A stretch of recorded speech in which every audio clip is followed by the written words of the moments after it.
देखो, नारी, स्त्री और पुरुष, ये भेद जो है ये शरीर धारण करने के बाद होते हैं। वस्तुतः हम तो एक शुद्ध आत्मा ही है ना। जी। आत्मा का कोई ऐसे लिंग निर्धारण नहीं है कि भाई बिल्कुल। वो स्त्री है या पुरुष है। जनरली सुनने में आता है कि अंग्रेजी दवा भी व्यक्ति चला रहा है, आयुर्वेदिक दवा भी चला रहा है, इसमें रिस्क रहता है, कैसा क्या है? वैश्विक लेवल पे बॉटनिकल नेम एक ही रहता है। बाकी हम यदि हिंदी में देखें, संस्कृत में देखें या फिर अदर लैंग्वेजेस में, अदर देशों में भी, वहाँ पर उनके नाम अपनी पर्टिकुलर लैंग्वेज में होते हैं, जो उनकी मातृभाषाएं होती हैं। बिल्कुल। लेकिन साइंटिफिक नेम, जिसको हम बॉटनिकल नेम कहते हैं, वो एक रहता है। तो हम अपने दैनिक जीवन में क्या क्या चीज़ें अप्लाई करें जिससे कि हम कहीं ना कहीं एक स्वस्थ जीवन जी सकें? निघंटु जो होता है, निघंटु का अर्थ है डिक्शनरी। तो जिनमें वैदिक, जो वेदों में जो आए शब्द हैं, उनके बहुत सारे सिनोनिम्स हो, पर्यायवाची हो, वो तो वैदिक निघंटु हो गया। वो चाहे संपत्ति का अधिकार है, वो समान रूप से बांटने की बात किसने कही है? महर्षि मनु ने कही है। वहां पर पता क्या कहा गया है कि मातृकम रिक्तम, पैतृक रिक्त नहीं बोला, रिक्त कहते हैं धन को।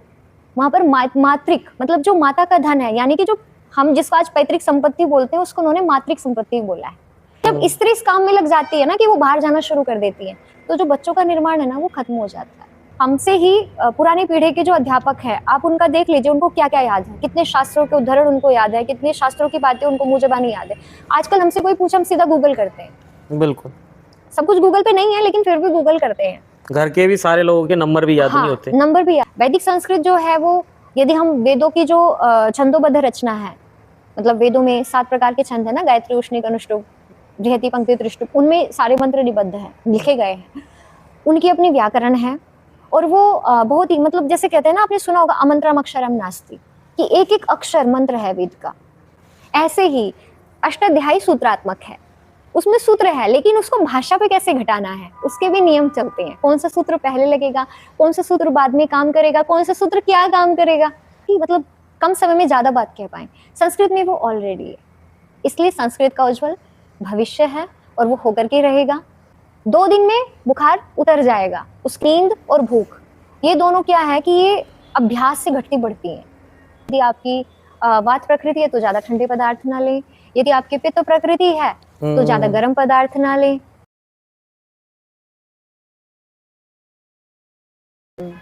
दी नमस्ते। नमस्ते। कैसे हैं? मैं अच्छी हूँ। शुरू से शुरू करते हैं कि आप अपने बारे में पहले तो थोड़ा बताइए कि आप कहाँ से हैं और आपका जो सफ़र रहा वो पतंजलि तक का कैसे आया?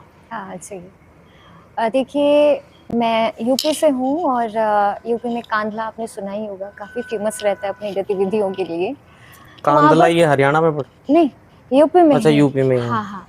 तो मैंने अपनी 8वीं तक की पढ़ाई जो है वो कांधला कस्बे में रह करके की है, और मतलब गुरुकुल का कोई नाम नहीं था, मतलब जानते भी नहीं थे। इवन हमारे आसपास भी ऐसे कोई गुरुकुल नहीं थे जिनकी हम लोगों को जानकारी हो। तो जब मेरी 8th क्लास पूरी हुई तो सबसे पहले पिताजी के संपर्क में एक व्यक्ति आए जो गुरुकुल छोटेपुरा से जुड़े थे। मतलब हमारे आचार्य जी ने वहाँ पर हवन आदि कराया होगा, तो वो उनसे प्रभावित थे। तो जब पिताजी ने कहा कि मुझे अपनी बेटी को अब पहले तो वनस्थली की बात चल रही थी कि वहाँ पे पढ़ाऊंगा, तो उन्होंने कहा कि नहीं, आप गुरुकुल छोटेपुरा में पढ़ाइए। तो वहाँ पर फिर एक विचार पैदा हुआ कि अब मुझे गुरुकुल में पढ़ना है। गुरुकुल में कैसे पढ़ाई होती है, क्या होता है, क्या शेड्यूल रहता है, कुछ भी मुझे अनुमान नहीं था, पर ये था कि हाँ, पिताजी ने कहा है। उसके लिए फिर थोड़ा-सा दादाजी को कन्विंस करना पड़ा। तो कन्वेंस क्यों? क्योंकि दादाजी का मतलब मोहात्मक बहुत ज़्यादा संबंध था। उनको अच्छा। लगता था कि गुरुकुल चली जाएगी, और फिर उनको पता चल गया था कि साल भर बीच में नहीं आ सकते। तो थोड़ा-सा उनके मन में एक ये भाव पैदा हो गया कि ना हम इसके सुख में होंगे, ना हम इसके दुःख में होंगे, ये एकदम अकेली रहेगी। और फिर उससे पहले कोई भी बच्चा घर से बाहर ऐसे मतलब दूर बाहर नहीं रहकर गया नहीं पढ़ा। था। मतलब हालाँकि 12th के बाद दोनों भैया एक मतलब अपनी बीटेक की पढ़ाई के लिए, एमबीए की पढ़ाई के लिए बाहर रहे। लेकिन फिर भी एक ये था कि चलो अपनी वैसी पढ़ाई के लिए गए हुए हैं, लेकिन मेरा ये था कि मैं 9th में ही चली जाऊँगी, तो फिर पूरी पढ़ाई मेरी बाहर ही होगी। तो इस वजह से वो थोड़ा-सा भयग्रस्त हो गए थे कि मैं अकेली कैसे रहूँगी। पर लेकिन जब मैं गुरुकुल में गई तो मैं सच कहूँ, एकदम इतना सात्विक, इतना शांत, और एक मतलब स्वस्थ माहौल था वहाँ पर। मतलब जो भय हमें बाहर के माहौल में सताते हैं, उनसे एकदम मुक्त वो वातावरण था। और एक सात्विक ऊर्जा हमेशा, मतलब आचार्य जी का एक तो जीवन अपने आप में एक जीता जागता उदाहरण भी था कि कैसे जीवन को जीना है। दूसरा फिर उनकी जो शिक्षाएं है ना वो वहाँ की भूमि में रची बसी हुई है, तो वो उनकी अनुपस्थिति में भी वो अनुप्राणित करती हैं हमें। तो जैसे ही मैंने वहाँ पे प्रवेश किया ना, गुरुकुल के द्वार में ही मैंने प्रवेश किया था, तो तभी मुझे लगा कि हाँ, मुझे यहीं पढ़ना है। तो फिर जब मैं आचार्य जी से मिली तो मैं और ज़्यादा प्रभावित हुई, उनके जीवन को देखकर, उनके बातचीत करने के ढंग, उनका अपनत्व देखकर कि एक अनजान बच्चे से भी वो इतने खुल के बात कर रही हैं, इतने अपनत्व के साथ बात कर रही हैं। और एक जैसे माँ का जो वात्सल्य होता है उस तरह के से उन्होंने मुझसे बात की, तो मुझे बहुत अच्छा लगा। मुझे लगा कि शायद मैं यहाँ पर रह सकती हूँ। जी। तो फिर उसके बाद हालाँकि जब देखा कि इतनी दूर पड़ रहा है, काफ़ी मतलब उस समय इतनी दूरी भी बहुत थी क्योंकि घर से सिर्फ़ कांधला तक ही हम लोग पढ़ने के लिए जाते थे। तो फिर पिताजी भी थोड़े से भावुक हुए। तो फिर वो भी मैंने कहा कि नहीं, मैं रह लूँगी, कि मैं यहाँ रह सकती हूँ। तो फिर मान गए और फिर मैंने अपने बाकी जीवन के 15 वर्ष गुरुकुल में बिताए, लगातार अपनी पढ़ाई करते हुए, और वो मेरे लिए मतलब बहुत अच्छा अनुभव है। फिर जैसे कहते हैं ना कि जो ईश्वरीय कार्य होते हैं, उनमें कब हम एक अपना सहयोग देने के लिए ईश्वर हमें चुन ले, वही कहानी है। तो आचार्य श्री को आयुर्वेद के रिगार्डिंग जो अपने आजकल जो बॉटनिकल नेम्स चलते हैं, जैसे आपने देखा होगा वो वैश्विक लेवल पे बॉटनिकल नेम एक ही रहता है। बाकी हम यदि हिंदी में देखें, संस्कृत में देखें या फिर अदर लैंग्वेजेज़ में, अदर देशों में भी, वहाँ पर उनके नाम अपने पर्टिकुलर लैंग्वेज में होते हैं, जो उनकी मातृभाषाएँ होती हैं। बिल्कुल। लेकिन साइंटिफिक नेम जिसको हम बॉटनिकल नेम कहते हैं वो एक रहता है। तो आचार्य श्री का मानना था कि जो बॉटनिकल नेम है वैसे ही हमारे संस्कृत में नेम होने चाहिए, क्योंकि बॉटनिकल नेम हमारे लैटिन और ग्रीक में है। बिल्कुल। तो संस्कृत में क्यों नहीं? जब संस्कृत भी पैरेलल चली है, मतलब संस्कृत को भी सर्व भाषाओं की जननी कहा जाता है, तो उसमें भी एक ऐसा नाम होना चाहिए जिसको वैश्विक स्तर पर एक माना जाए। तो तब उन्होंने गुरुकुलों से संपर्क किया, सभी गुरुकुलों से लगभग संपर्क किया था, 14-15 गुरुकुल से। वहाँ से बच्चे बुलाए गए, उनको प्रोजेक्ट के रूप में थोड़ा-थोड़ा काम दिया गया, तो कहाँ पर बेटर नाम बन के आ रहे हैं संस्कृत में, जो मतलब पादप की मॉर्फोलॉजी से भी जुड़े हों और मतलब जिनमें एक क्लिष्टता, मतलब कठिनता भी ना हो, सरल भी हों, जिनको लोग अच्छे से पढ़ सकें। तो उस तरह से देखा तो फिर अंततः गत्वा यही हुआ कि हम लोगों के नाम काफ़ी अच्छे थे। तो आचार्य श्री को पसंद आए, फिर हम इस मिशन से जुड़े और तब से लेकर अब तक फिर जो भी अनेकविध प्रकल्प आते रहते हैं, तरह-तरह के काम होते हैं, जो कि हमारे आयुर्वेद का जो लिटरेचर है उसके रिगार्डिंग होते हैं। तो बहुत सारे निघंटु ग्रंथ हम लोगों ने उसमें अपना काम किया। निघंटु ग्रंथों को थोड़ा-सा निघंटु, बताएँगे? हाँ, जैसे हमारे वैदिक निघंटु के बारे में आपने सुना होगा। जी। उसमें क्या होता है कि वैदिक जो शब्द है, उनका एक तरह से कोश होता है। निघंटु जो होता है, निघंटु का अर्थ है डिक्शनरी। तो जिनमें वैदिक, जो वेदों में जो आए शब्द हैं, उनके बहुत सारे सिनोनिम्स हों, पर्यायवाची हों, वो तो वैदिक निघंटु हो गया। लेकिन आयुर्वेद में भी आप प्लांट बेस्ड हैं, क्योंकि आयुर्वेद की जितनी भी चिकित्सा पद्धतियाँ हैं, तो जितने भी पौधे हैं, उन सबके सिनोनिम्स, उन सबके पर्यायवाची और उसके साथ-साथ उनके गुण, कर्म, उनका वर्णन निघंटुओं में है। जैसे आप एक केले को लो या आम को लो, उसके 10-10 नाम, 16-16 नाम, वो सब निघंटुओं में आपको मिलेंगे। और उस पर हमें प्रदेशों का एक तरह से प्रभाव भी देखा जाता है। जिस क्षेत्र में जो निघंटु लिखा गया, वहाँ पर जो पौधे प्रचलित थे, उन्होंने उनके अधिक नाम दिए और उनको प्रायोरिटी पे रखा। और उसके चक्कर में जो पूरी जगह जो सारे पौधे मिलते हैं, वो मतलब प्रदेशों में बँट गए।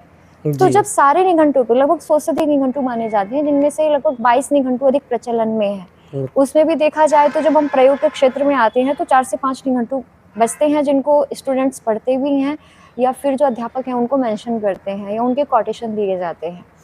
तो हमने लगभग यहाँ से 14 निघंटु हम लोग छाप चुके हैं, उनके एक शुद्ध संस्करण के साथ, मैन्युस्क्रिप्ट के आधार पर और एक उनकी सही व्याख्या के साथ। क्योंकि पतंजलि में आपको आयुर्वेद के फील्ड के लोग भी मिलेंगे, संस्कृत को जानने वाले भी मिलेंगे, क्योंकि जहाँ आयुर्वेद को जाना जा रहा है या पढ़ाया जा रहा है, वहाँ पे संस्कृत को जानने वाले नहीं है। बिल्कुल। जहाँ संस्कृत को जाना जाता है, वहाँ आयुर्वेद को जानने वाले नहीं है। तो एक परफेक्ट कॉम्बिनेशन है। इसलिए मतलब संस्कृत की दृष्टि से हमारा जो व्याख्या जो हम कर रहे हैं, व्याख्यान जो कर रहे हैं, वो गलत ना हो, और आयुर्वेद की दृष्टि से कोई कॉन्सेप्ट गड़बड़ ना हो, तो उसको पैरेलल चेक किया जाता है। सभी प्रकार के विद्वान उस जो भी व्याख्या की गई है संस्कृत के टेक्स्ट से, हमने जो हिंदी में अनुवाद किया है, उसको वो पढ़ती है और उसको चेक करती है कि आयुर्वेद से अलग तो कुछ कॉन्सेप्ट नहीं जा रहा है, तब जाकर के कोई भी हमारा जो ग्रंथ है वो पब्लिश होता है। तो और भी मौलिक ग्रंथ हैं जिनकी रचना आचार्य श्री कर रहे हैं, जो कि एक परंपरा हमारी टूट चुकी है। क्योंकि हम जितने भी आयुर्वेद के ग्रंथ देखते हैं वो सभी मोस्टली संस्कृत में हैं। आप संगीता ग्रंथों को ले लो, निघंटुओं को ले लो, और फिर उसके बाद जो भी उनसे निकले हुए छोटे-छोटे फुटकर ग्रंथ होते हैं वो सभी संस्कृत में हैं। लेकिन अब ऐसा नहीं होता।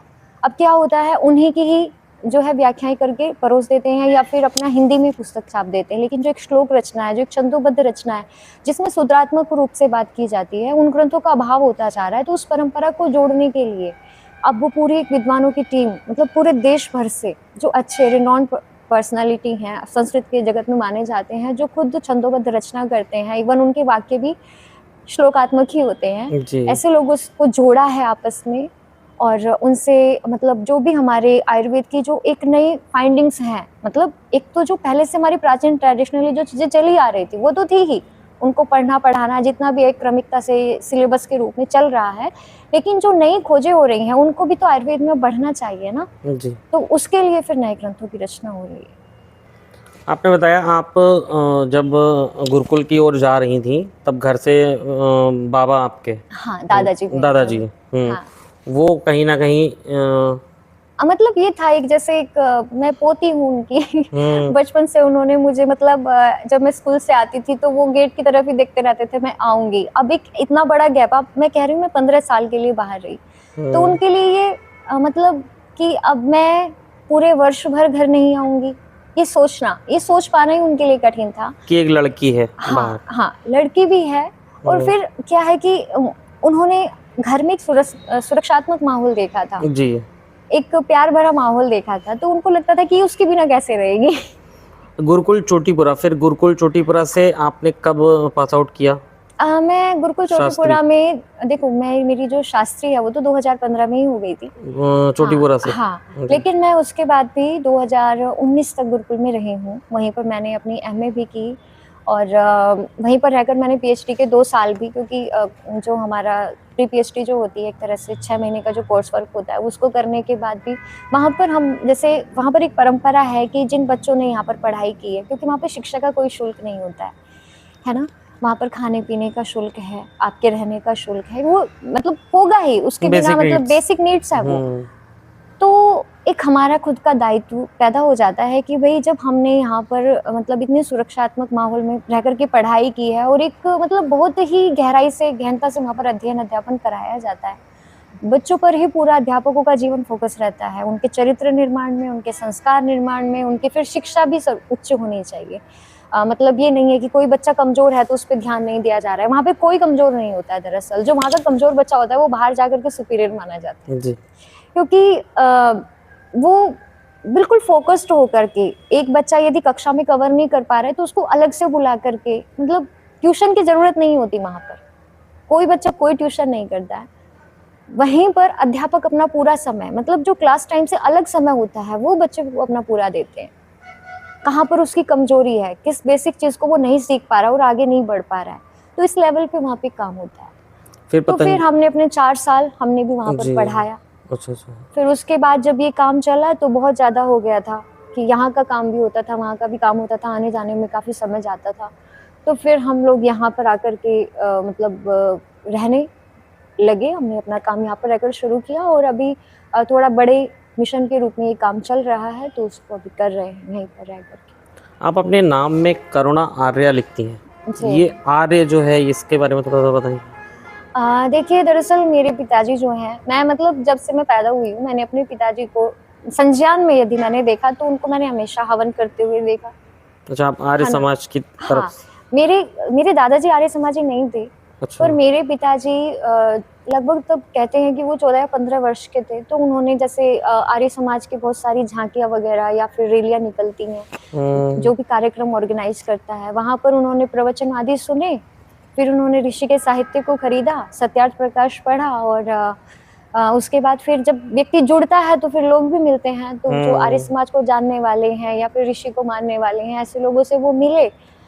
तो उनका एक शास्त्री जी से परिचय हुआ, उन्होंने उनको और अधिक साहित्य प्रोवाइड कराया, तो धीरे पढ़ते-पढ़ते सारे संध्या, हवन सब कुछ उन्होंने, चारों वेदों के भाष्य को उन्होंने पढ़ा, तो धीरे-धीरे उनकी जो मतलब एक मानसिकता है वो पूरी ऋषि से जुड़ गई थी। और जितनी भी मतलब मान्यताएं आर्य समाज की, उन सबको उन्होंने निभाना शुरू किया, यज्ञ से लेकर के जीवन में उतारने तक अपनी मान्यताओं को लेकर के। और ये उनके लिए एक बहुत बड़ा परिवर्तन था, क्योंकि मेरी दादी जी जो थी, हम शाक्त परंपरा को मानते थे, मेरी मतलब शक्ति की पूजा एक तरह से, शक्ति की देवी पूजा, की। जी। तो मेरे दादाजी शैव परंपरा के थे, मतलब शिव को उपासक मानते थे, उपास्य मानते थे, और दादी जी देवी को। तो उन दोनों के बीच में तो फिर मेरी दादी जी को भी उन्होंने हवन सिखाया, मतलब पिताजी अपनी ने। माँ को, मेरे पिताजी ने। तो मेरी दादी जी भी हवन करती थी, मेरे पिताजी भी हवन करते थे। हमारे घर पे भी मंत्र ही लिखे हुए हैं हवन के, संगमरमर की पट्टियों पे। तो मतलब वही माहौल देखा, उसी में पले बड़े। हालांकि मेरा जो खुद का जो एक रजिस्टर्ड जो नाम है वो सिर्फ करुणा है, जी, और डॉक्टर कुछ भी करुणा। ऐसे, क्योंकि पहले गुरुकुल में था कि कोई भी अपना मतलब सरनेम नहीं लगाएगा। तो आप आर्य समाज की पृष्ठभूमि से आती हैं, तो फिर आप इस टाइम एक स्कॉलर भी हैं, तो आप फिर ऋषि को किस तरह से देखती हैं, स्वामी दयानंद को?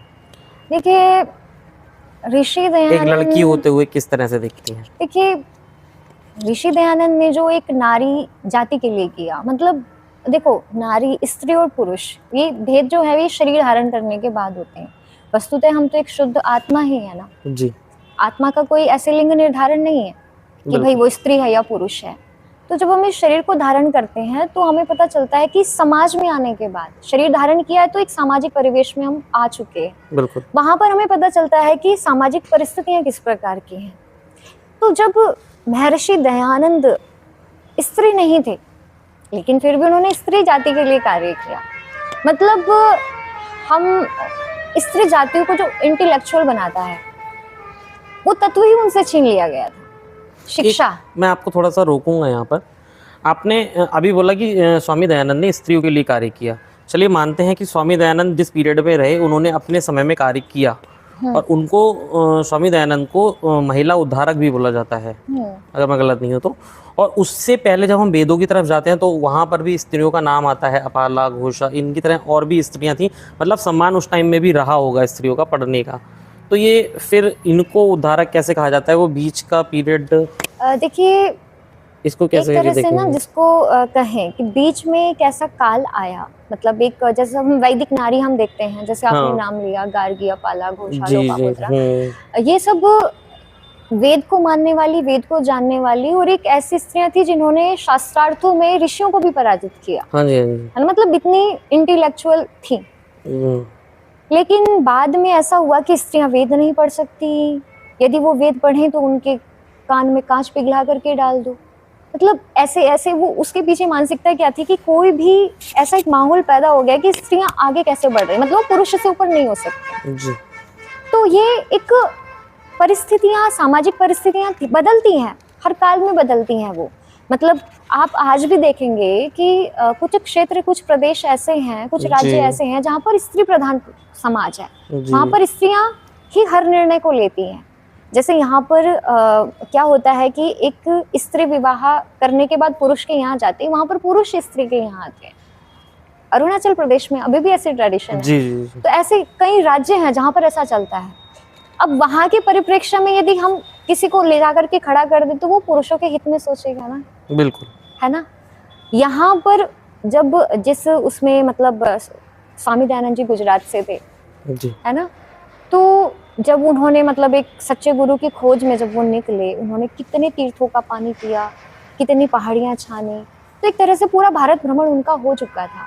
और वो उस समय जो ब्राह्मणवाद फैला हुआ था, जो जातिवाद फैला हुआ था, और जो पुरुष की प्रधान था, मतलब स्त्रियों को शूद्र की श्रेणी में रख दिया गया। स्त्री ना ब्राह्मण होती, ना शूद्र होती, ना वैश्य होती। क्यों? स्त्री ब्राह्मण भी तो है यदि पुरुष ब्राह्मण है तो, स्त्री शूद्र भी है यदि वो शूद्र है तो, स्त्री वैश्य भी है यदि पुरुष वैश्य है तो। स्त्री तो चारों वर्णों में, हम स्त्री को अलग क्यों देख रहे हैं? बट आज भी ऐसे लोग हैं ना जो देखते हैं, वो कहते हैं कि मंत्र पढ़ने का भी होना अधिकार नहीं। अलग है, मानना अलग है नहीं, माना जाता है, मानना एक वर्ग का हो सकता है, लेकिन होना सार्वभौमिक है। स्त्री और पुरुष, परमात्मा ने कहा है स्त्री ही ब्रह्मा बभूवे था, स्त्री ब्रह्मा है, मतलब इतना ऊंचा दर्जा स्त्री को दिया गया, वेद में ऊंचा दर्जा दिया गया। और फिर जो वेद के जो आप देखते हैं ग्रंथ, उपनिषद, आरण्यक, ब्राह्मण ग्रंथ, आप स्मृति ग्रंथों को देखते हैं, पुराणों को देखते हैं, उन सब में स्त्री का महत्व है। फिर ये सामाजिक सोच का परिणाम है कि उसको हम हीन समझ रहे हैं। भाई एक पुरुष कहाँ से आ रहा है समाज में? एक स्त्री से। एक स्त्री 9 मास तक उसको अपने गर्भ में धारण करती है, तब उसका निर्माण होकर के वो बाहर आता है। ये कार्य पुरुष नहीं कर सकता, फिर हम स्त्री को हीन कैसे समझ सकते हैं? मतलब जो जननी है, जिसने जन्म दिया है, वो हीन कैसे हो सकती है? हर स्त्री में ये सामर्थ्य है, पुरुष में नहीं है। लेकिन हम वहां परमात्मा को दोष नहीं दे सकते ना। अब हमारा जहां वश चलता है, हम वहां पर वो कुठाराघात करेंगे।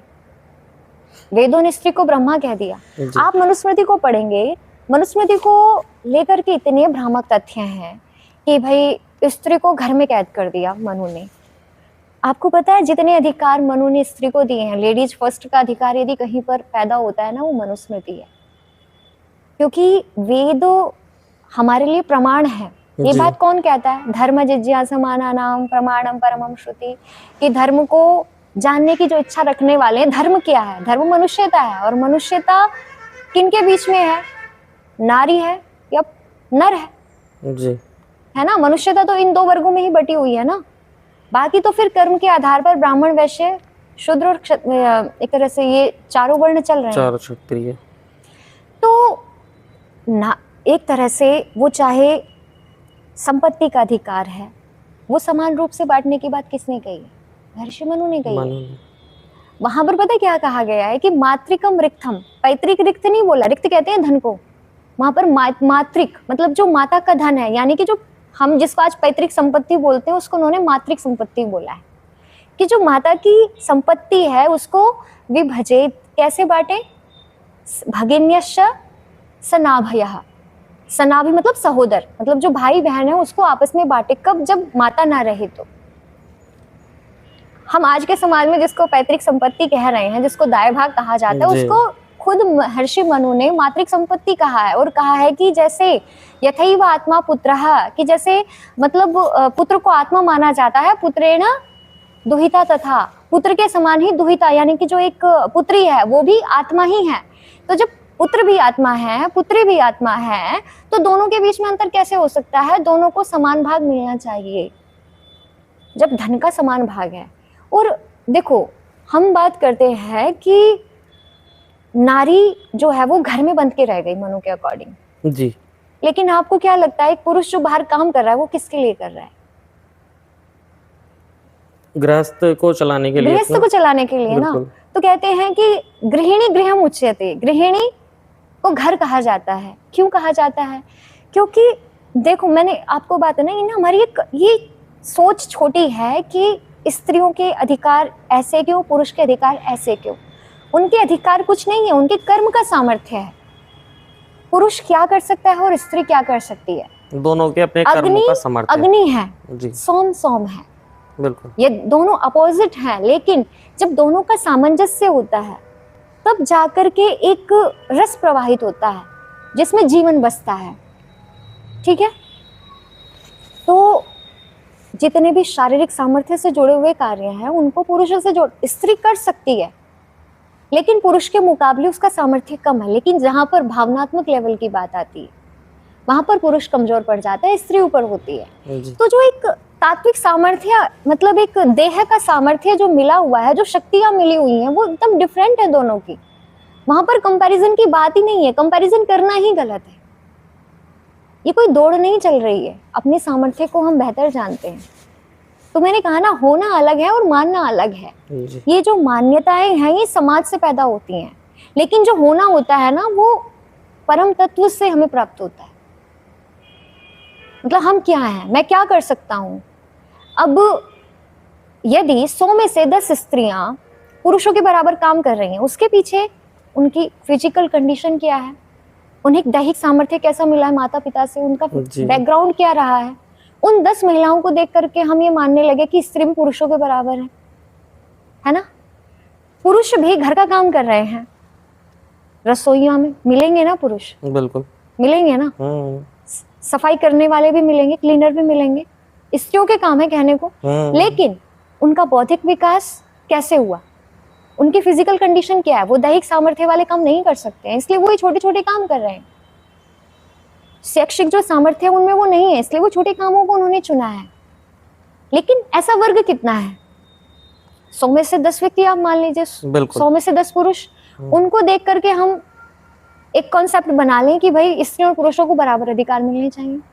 देखो, हम जो कर सकते हैं, हम सब कुछ कर सकते हैं, सब कुछ कर सकता है, लेकिन एक जो मैंने कहा, एक जो मातृत्व का जो भाव है और जो एक पितृत्व का जो भाव है, वो पिता ही कर सकता है और वो माता ही कर सकती है। ये हमें मानना पड़ेगा। इसको बिना माने बिना, मतलब कहने को हम शब्दों में कितना भी कहते रहे, हम घर नहीं चला सकते। बिल्कुल ठीक है ना? तो महर्षि मनु ने तो यही कहा ना, यत्र नार्यस्तु पूज्यन्ते रमन्ते तत्र देवता, यत्र इतः न पूज्यन्ते सर्वाः तत्र फलाक्रिया। मतलब वहां पर सभी क्रियाएं निष्फल हो जाती हैं। रोटी, कपड़ा और मकान आज की हमारी आवश्यकताएं मानी जाती है ना, मुख्य। जी, बेसिक नीड्स। लेकिन उन बेसिक नीड्स में भी आप ये देखो, रोटी कहाँ से जुड़ी हुई है? घर से। घर से। लेकिन कमाने के लिए पिता, बाहर जाना पड़ेगा। बाहर जाना पड़ेगा। पिता को स्त्री भी कर सकती है, लेकिन जब स्त्री इस काम में लग जाती है ना कि वो बाहर जाना शुरू कर देती है, तो जो बच्चों का निर्माण है ना, वो खत्म हो जाता है। फिर सिर्फ पैसा कमाया जाता है, आजकल तो डर का माहौल भी है। हाँ, कि बाहर जाएगी तो आजकल आपने देख ही रही होंगी, जगह जगह पर होता है कि स्त्री ने पति को मार दिया। वो इस तरह के कांड बहुत बढ़ रहे हैं, लोगों में डर का माहौल भी है इसको लेके। सामाजिक परिस्थिति। अच्छा, इन चीजों को आप कैसे देखती हैं फिर? देखो, इसके पीछे ना, मतलब क्या रीजन होगा? आधुनिकता, पाश्चात्य अनुकरण, फिर सोशल मीडिया से। देखो, सोशल मीडिया पे अच्छी चीजें भी हैं, बुरी चीजें भी हैं। आपका माहौल, आपकी परिस्थितियां कैसी हैं, मतलब आपके घर में किस तरह की स्वतंत्रता आपको दी जा रही है ना? आपके माता पिता किस भाव चेतना में जी रहे हैं, वो आपको क्या सिखा रहे हैं, ये सब कुछ डिपेंड करता है। क्या समाज में, मतलब वही है ना, हंस मोती ही चुनेगा, कौवा कंकड़ पत्थर, कीड़े मकोड़े, जी इन्हीं में अपनी चोंच मारेगा ना। तो आत्मा तो हंस है, लेकिन जो एक संस्कारों का शरीर हमने बनाया, जो एक लंबी प्रोसेस चल रही है, वहां पर जाकर के आप, मतलब हम एक सीधा सा उदाहरण देते हैं, मतलब कीचड़ में कमल खिलता है, कीचड़ में कीड़े भी रहते हैं। ठीक है ना? तो कमल ही खिलेगा ना।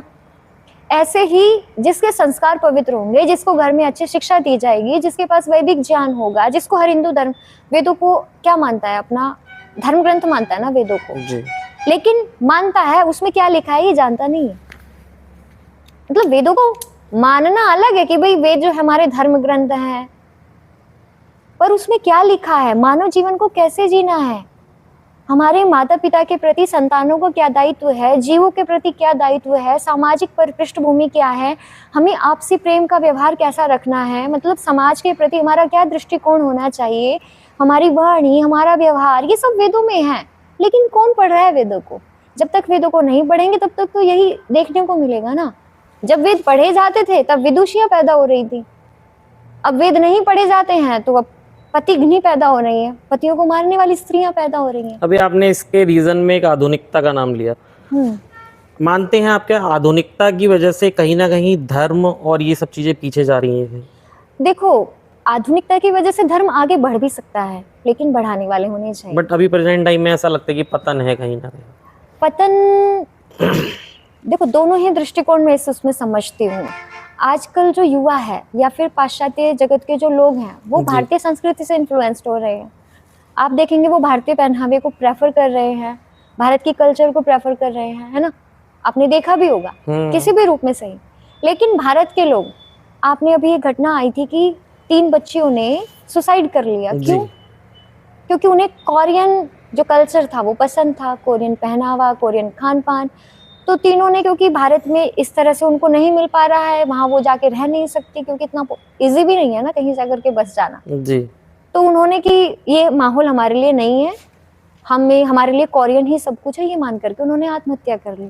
तो कहीं ना कहीं भारत के लोग भी विदेशी जो कल्चर है उससे प्रभावित हो रहे हैं आधुनिकता की दौड़ में। क्योंकि आधुनिकता आपको क्या परोस रही है, सोशल मीडिया के माध्यम से सब एक जगह इकट्ठा हो गया है। मतलब वहाँ पे आप सब कुछ देख सकते हो, किस देश में क्या चल रहा है, वहाँ का खान पान, वहाँ का पहनावा, वहाँ की कल्चर, वहाँ के आपसी सामाजिक वातावरण कैसा है, वो सब जिसको जो प्रभावित करेगा वो करेगा। जो एक तरह से सही सोच वाले लोग हैं उनको सही चीज कनेक्ट करेंगे, हमारे अंदर जो है वही हमें कनेक्ट करता है। तो अच्छे लोग भी हैं, बुरे लोग भी हैं, लेकिन क्या होता है कि कोई चीज बहुत ज्यादा उभर के जब सामने आती है तो वो एकदम से हमें दिखती है, लेकिन अभी भी बहुत सारे लोग ऐसे हैं जहाँ पर अभी हमारी जो संस्कृति है उसको सुरक्षित रखा हुआ है। अब वो इस आधुनिकता की दौड़ में कितना सुरक्षित रख पाते हैं वो आगे की बात है, क्योंकि आगे क्या है, मतलब इस जमाने में क्या हो रहा है कि स्त्री और पुरुष दोनों और दोनों सिर्फ और सिर्फ कमाने के पीछे भाग रहे हैं जी। है ना, दोनों ही बहिर्मुखी हो रहे हैं, एक हाँ, यदि एक अंतर्मुखी। व्यक्ति काम करेगा ना हाँ, तो घर भी नहीं चलना है ऐसा आज क्योंकि का। आजकल की जो महंगाई है, आजकल का जो वो है, परिवेश ऐसा बन गया है। लेकिन कहते हैं ना कि पृथ्वी गोल है, पृथ्वी गोल है वो एक आकारिक दृष्टि से है, लेकिन ये जो मानव का विकास और पतन है ना, ये भी गोल ही घूमता है, ये भी गोल ही घूमता है। आप अब देखेंगे ना धीरे धीरे एआई जो है वो मानव मस्तिष्क को इतना कमजोर बना देगा कि सब कुछ हम सॉफ्टवेयर पे डिपेंडेंट हो जाएंगे, सब कुछ हमारा एआई करेगा। हमारे अंदर कोई पुस्तक का ज्ञान नहीं होगा, कोई गुरु सत्ता नहीं होगी, सब कुछ एआई कर रहा होगा। गुरु भी एआई होगा तो फिर आप समझिए बच्चे कैसे बनेंगे।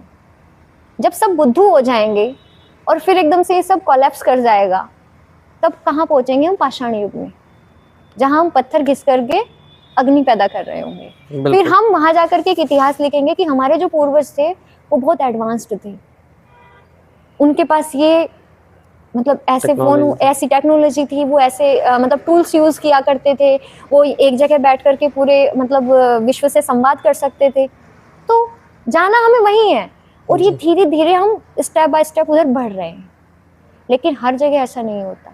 ये संस्कृति, जैसे हम एक कथानक सुनते हैं ना पुराणों का कि मनु की नौका सवार होकर के उसमें ऋषि भी रखिए, उसमें पशुओं के प्रतिनिधि भी रखिए, और जाकर के मतलब जल प्रलय आने वाली है, वहां जाकर के आप दोबारा से इस सृष्टि का प्रारंभ करना, ऐसा जो कॉन्सेप्ट है। तो ऐसा कहते हैं कि प्रलय पूरी पृथ्वी पर एक साथ आएगी, ऐसा नहीं है। जैसे भी अंटार्कटिका वगैरह को आप देखते हैं, आज वहां पर हिम प्रलय है, वहां पर जीवन नहीं है। जब वो हिम समाप्त होगा, जो भी है नक्षत्रों की ग्रहों की गति ऐसी होगी, तो वहां पर जीवन प्रस्फुटित होगा। हो सकता है यहाँ पर कुछ और प्रलय चल रही हो। तो ये समय का चक्र है, सब कुछ विनष्ट होता है, सब कुछ बनता है। हम वैदिक युग की बात करते हैं, आप सोचो कितना रिच कल्चर रहा होगा जब वैदिक युग होगा, जब संस्कारों से, जब एक तरह से कर्मों को वरीयता दी जाती होगी। आज हम सब कुछ जातियों में बांट के रख रहे हैं, है ना। मतलब विज्ञान का प्रयोग हमारे लिए उत्थान का कारण बन सकता है, लेकिन वो पतन का कारण तब बन जाता है जब उसमें स्वार्थ जुड़ जाता है। क्योंकि अभी हम सिर्फ ये सोच रहे हैं कि जैसे आप चिकित्सा के क्षेत्र में ही देखिए, मतलब डॉक्टर्स को लोग जीवन दाता मानते हैं, बिल्कुल, लेकिन जब वही एक मृत को भी आईसीयू में या वेंटिलेटर पे रखते हैं, किस लिए? सिर्फ उन्हें पैसा कमाना है, या फिर मतलब एक झूठी दवाइयाँ देकर के उनको बीमार बनाया जाता है। तो वहां पर क्या है? जीवन दायिनी पद्धति ही हमें मृत्युदायिनी बन रही है ना। बिल्कुल। क्यों? क्योंकि उसमें स्वार्थ आ गया। तो जब तक स्वार्थ रहेगा तब तक विज्ञान या आधुनिकता कभी भी हमारे उत्थान का कारण नहीं बन सकती। तो वही है, समय दोनों तरह से आता है। आपने आईसीयू और वेंटिलेटर की बात की, आप आयुर्वेद से आती हैं, तो इस तरह का मतलब कुछ आयुर्वेद में भी कॉन्सेप्ट है क्या? देखिए, आयुर्वेद जो है ना, आयुर्वेद तो एक जीने का मार्ग बताता है जी, मतलब जीने का विचार देता है, आयु का विचार देता है। वेद का अर्थ विचार होता है, और आयु कहते हैं लाइफ को, जीवन को। तो जो हम जी रहे हैं, तो ऐसा कहा जाता है कि स्वयं आयुर्वेद शाश्वत है। ये जो आयुर्वेद है ना, ये शाश्वत है। क्योंकि आप एक बात देखिए, जब परमात्मा ने सृष्टि की रचना की है, उसने पशु पक्षी मनुष्य सब बनाए। आपने देखा होगा जो पशु हैं वो किसी हॉस्पिटल में जाते हैं क्या? नहीं, अपना प्राकृतिक उपचार करते हैं। बिल्कुल। वृक्ष लता वनस्पतियां, उनमें भी रोग लगते हैं, या तो वो पूर्ण नष्ट हो जाते हैं, या फिर वो भी जो है मतलब प्रकाश से अपनी चिकित्सा कर लेते हैं, जल से अपनी चिकित्सा कर लेते हैं। ठीक है, तो ऐसे ही हम मनुष्य हैं, हम भी पंचतात्विक मतलब पांच भौतिक हमारा ये शरीर माना जाता है। तो हमारे स्वास्थ्य के, हमारे स्वस्थ रहने के जो सूत्र हैं उनमें छिपे हुए हैं, और हमारे ऋषि मुनियों ने उनको जाना, उनको शास्त्रबद्ध कालांतर में किया गया। क्योंकि पहले क्या है, अनुभव विद्या चलती रही है, श्रुति परंपरा आप समझते ही हैं। लेखन कला का विकास तो बहुत बाद में हुआ है, ज्यादा पुराना नहीं है लेखन कला का विकास। 8000 से लगभग 4000 जो बिफोर क्राइस्ट हम उसको मान सकते हैं कि धीरे धीरे पिक्टोफॉर्म्स क्यूनिफॉर्म के रूप में मतलब लेखन कला विकसित हुई और इस तरह से लगभग 3500 BC हम मान सकते हैं लेखन कला को। तो उससे पहले भी ज्ञान तो चल रहा था ना जी। वो कैसे चल रहा था? स्मृति के माध्यम से चल रहा था, श्रुति के माध्यम से चल रहा था, अनुभव के माध्यम से चल रहा था, परंपराओं के माध्यम से चल रहा था, देख करके हम सीखते थे। तो एक तरह से उसमें कोई उच्छृंखलता नहीं थी, उसमें तारतम्यता थी, क्रमबद्धता थी। तो धीरे धीरे जैसे जैसे टेक्नोलॉजी विकसित हुई, अब जैसे मैं आपको भी बता रही हूँ ना, हमसे ही पुरानी पीढ़ी के जो अध्यापक हैं, आप उनका देख लीजिए, उनको क्या क्या याद है, कितने शास्त्रों के उद्धरण उनको याद है, कितने शास्त्रों की बातें उनको मुंह ज़बानी याद है। आजकल हमसे कोई पूछे हम सीधा गूगल करते हैं। बिल्कुल, सब कुछ गूगल पे नहीं है लेकिन फिर भी गूगल करते हैं। घर के भी सारे लोगों के नंबर भी याद नहीं होते। नंबर भी याद नहीं होते। तो वहां पर क्या है, हम डिपेंड होते जा रहे हैं। तो जितनी जितनी हमारी डिपेंडेंसी बढ़ती जाएगी, वहां वहां हमारी जो ये बौद्धिक क्षमता है, ये खुद ही कम होती जाएगी। इसको इम्प्रूव करने के लिए कुछ क्या मतलब राय देना चाहेंगी आप? ये तो मुझे ऐसा लगता है ये समय की दौड़ है, एक समय का बहाव है। हालांकि वैयक्तिक तौर पे हम अपना काम करते हैं, मतलब एक व्यक्ति ज्यादा से ज्यादा अपना जीवन भर काम करेगा, 1000 व्यक्तियों को वो इस रास्ते पर चला सकता है। बिल्कुल, मतलब वैयक्तिक तौर पे ऐसा सोचती हूँ। फिर वहां से एक परंपरा यदि वो उसको निभाएं तो वो 1000 व्यक्तियों को और जोड़ सकते हैं। तो जैसे मतलब ये सब ना समाज में जब हम आते हैं ना और समाज के लिए कुछ कर रहे होते हैं, तो उसकी जवाबदेही समाज पे ही खत्म होती है। मतलब हमारी प्रतिक्रिया पे समाज क्या रेस्पॉन्ड कर रहा है जी। हम जो सिखाना चाह रहे हैं उसको वो किस रूप में ले रहा है। मतलब कई बार अच्छी चीजों को भी लोग स्वीकार नहीं करते ना, क्योंकि बताने वाला जो एक मेंटर होता है वो बता सकता है, लेकिन मानना सामने वाले पे निर्भर करता है, विचारों का भी वो रहता है। तो इस समाज में जितने भी सुधारक हुए हैं, आप ऊपर से लेके नीचे तक देख लीजिए, आज तक भी देख लीजिए, आज के समय में भी जो मतलब कर रहे हैं अपने लेवल पे, सब अपना पूरा 100% लगा रहे हैं। अब जितने उनके अनुयायी हैं जो उनसे जुड़े हुए हैं, उतना उतना सुधारात्मक दृष्टिकोण पैदा हो रहा है। लोग फिर अपने अपने लेवल पे अपने सामर्थ्य के अनुसार काम कर रहे हैं जी। तो जितने लोग जुड़ेंगे, जितना सुधार होगा, उनका जीवन सुखमय होगा। जो नहीं जुड़ेंगे वो भागदौड़ में दौड़ेंगे, दुखी रहेंगे। तो जो जानेगा वो सुखपूर्वक जिएगा, जो नहीं मानेगा वो दुखपूर्वक जीवन उलझनों में उलझा रहेगा।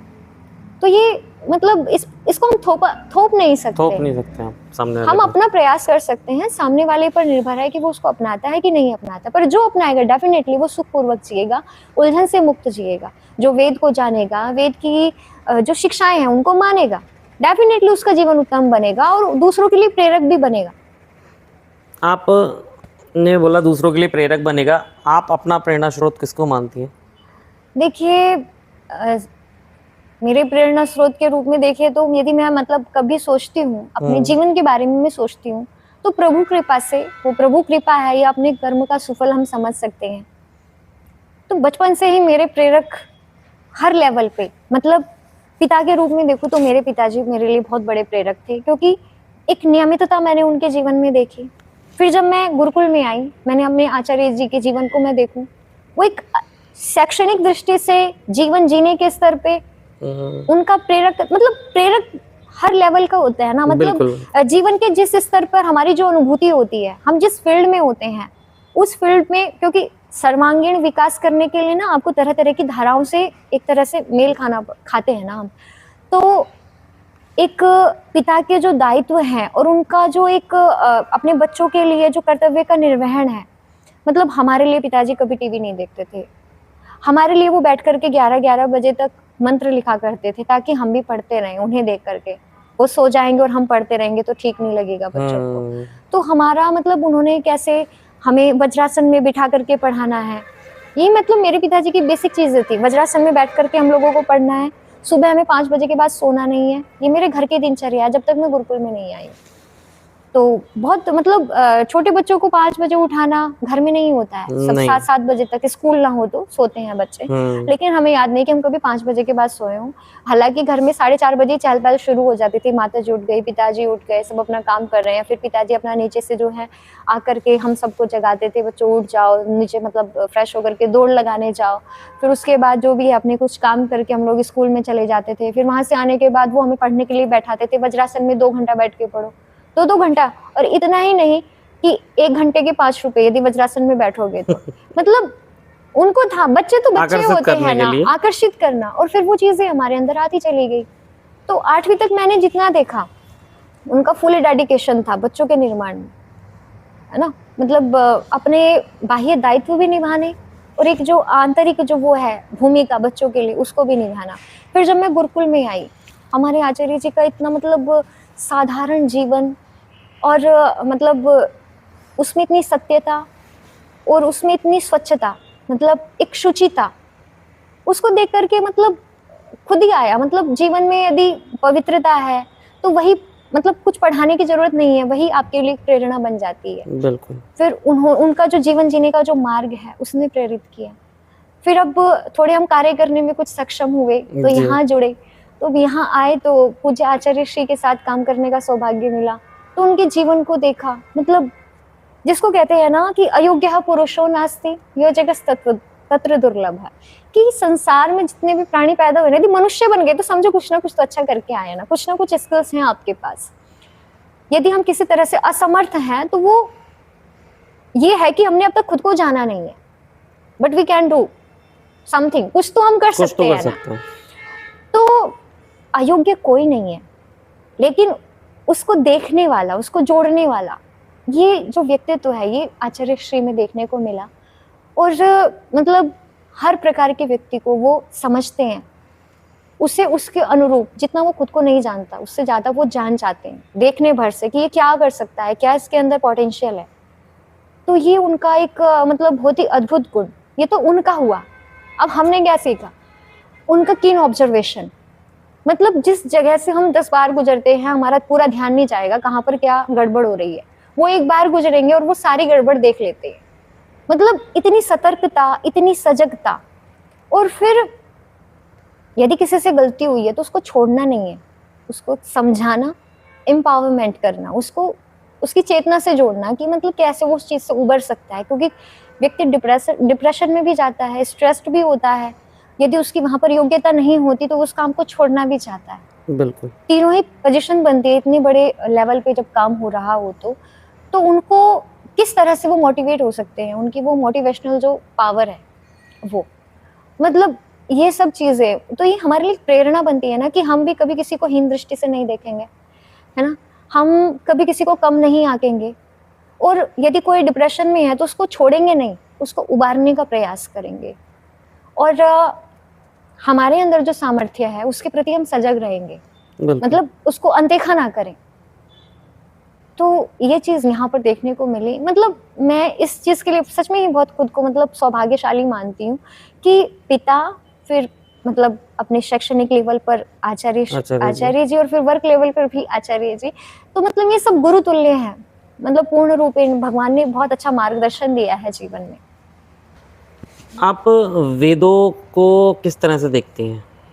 देखिए, अभी आपने बोला था कि हिंदुओं का जो धर्म ग्रंथ है वो वेद है, बट जब हम बाहर निकलेंगे अभी तो वहाँ अगर हम पता करेंगे तो तरह तरह के कई नाम आते हैं उसमें। आपने वेद को बोला, देखिए मतलब जब ये समाज समुदायों में बढ़ गया है ना, तो वेद तो क्या है, वेद एक नॉलेज है, उसका ज्ञान। सच में देखा जाए तो उसका किसी धर्म से कोई लेना देना नहीं है। वेद मनुष्य के लिए है, उसको एक परिधि में, लेकिन जो तबका इस समाज में जो एक मतलब रियलिटी जो है जो उसको मान रहा है वो एक अलग वर्ग मान रहा है, सिर्फ वो एक वर्ग तक सिमट कर रह गए। जबकि जब ये सृष्टि का प्रारंभ हुआ तो जो ज्ञान है, अब इसको जीना कैसे है, इस संसार में जब व्यक्ति आ रहा है तो उसकी जीवनचर्या कैसी होनी चाहिए, उसको एक सामुदायिक भावना में कैसे पनपना है, खुद को पनपाना है, तो उस भावना को विकसित करने के लिए जो ज्ञान परमात्मा ने दिया वो वेद कहलाता है। जी। वेदोखिलो धर्म मूलम, वेद अखिल मतलब संपूर्ण अखिल धर्म का मूल है। और धर्म क्या है? मनुर्भव, मनुष्य बनना मनुष्य धर्म है। बनो। अब मनुष्य बनने में सारे गुण आ जाते हैं ना। जी। मतलब हम जो यम नियम की बात करते हैं, मतलब अहिंसा की बात करते हैं, सत्य की बात करते हैं, जितने भी हैं, अहिंसा सत्य अस्तेय ब्रह्मचर्य अपरिग्रह, फिर आगे शोच संतोष तप स्वाध्याय प्रणिधान, ये सब क्या है? मनुष्यता के लिए तो है ना। सारा प्रयास मनुष्यता के लिए है। जी। तो जो वेद हैं ये एक तरह से सोशल सेंट्रिक है, मतलब समाज के लिए हैं। जो वसुधैव कुटुंबकम की बात की कि पूरी धरती पे तो सब आ गए ना फिर। जी। तो वेद तो क्या है? सबके लिए है, लेकिन सब मान नहीं रहे हैं ना। और जो मान रहे हैं वो जान नहीं रहे हैं। जान नहीं रहे हैं, लेकिन अभी आपने बोला वेद जो है वो संस्कृत में भी है, और इसको हिंदी में क्यों नहीं है, इसका अनुवाद क्यों नहीं हुआ? देखिए, वेद जो है वो श्रुति हिंदी में परंपरा से चले हैं, है ना। बिल्कुल। जब वेदों का ज्ञान मिला तब ये आधुनिक भाषाएं नहीं थी। हिंदी तो अभी 1000-1200 वर्ष पुरानी ही है। नहीं, प्रेजेंट टाइम में सभी चीज़ों का ट्रांसलेशन हो जाता है, फिर नहीं इसका तो वेदों के अनुवाद भी आपको मिल जाएंगे। हिंदी अनुवाद हुए हैं वेदों के, लेकिन जो वैदिक छंद हैं वो तो मतलब एक तरह से पूरी वैदिक संस्कृत है। एक संस्कृत है, एक वैदिक संस्कृत है, दोनों अलग अलग है, दोनों के अलग दोनों में व्याकरण भी है। डिफरेंस क्या है?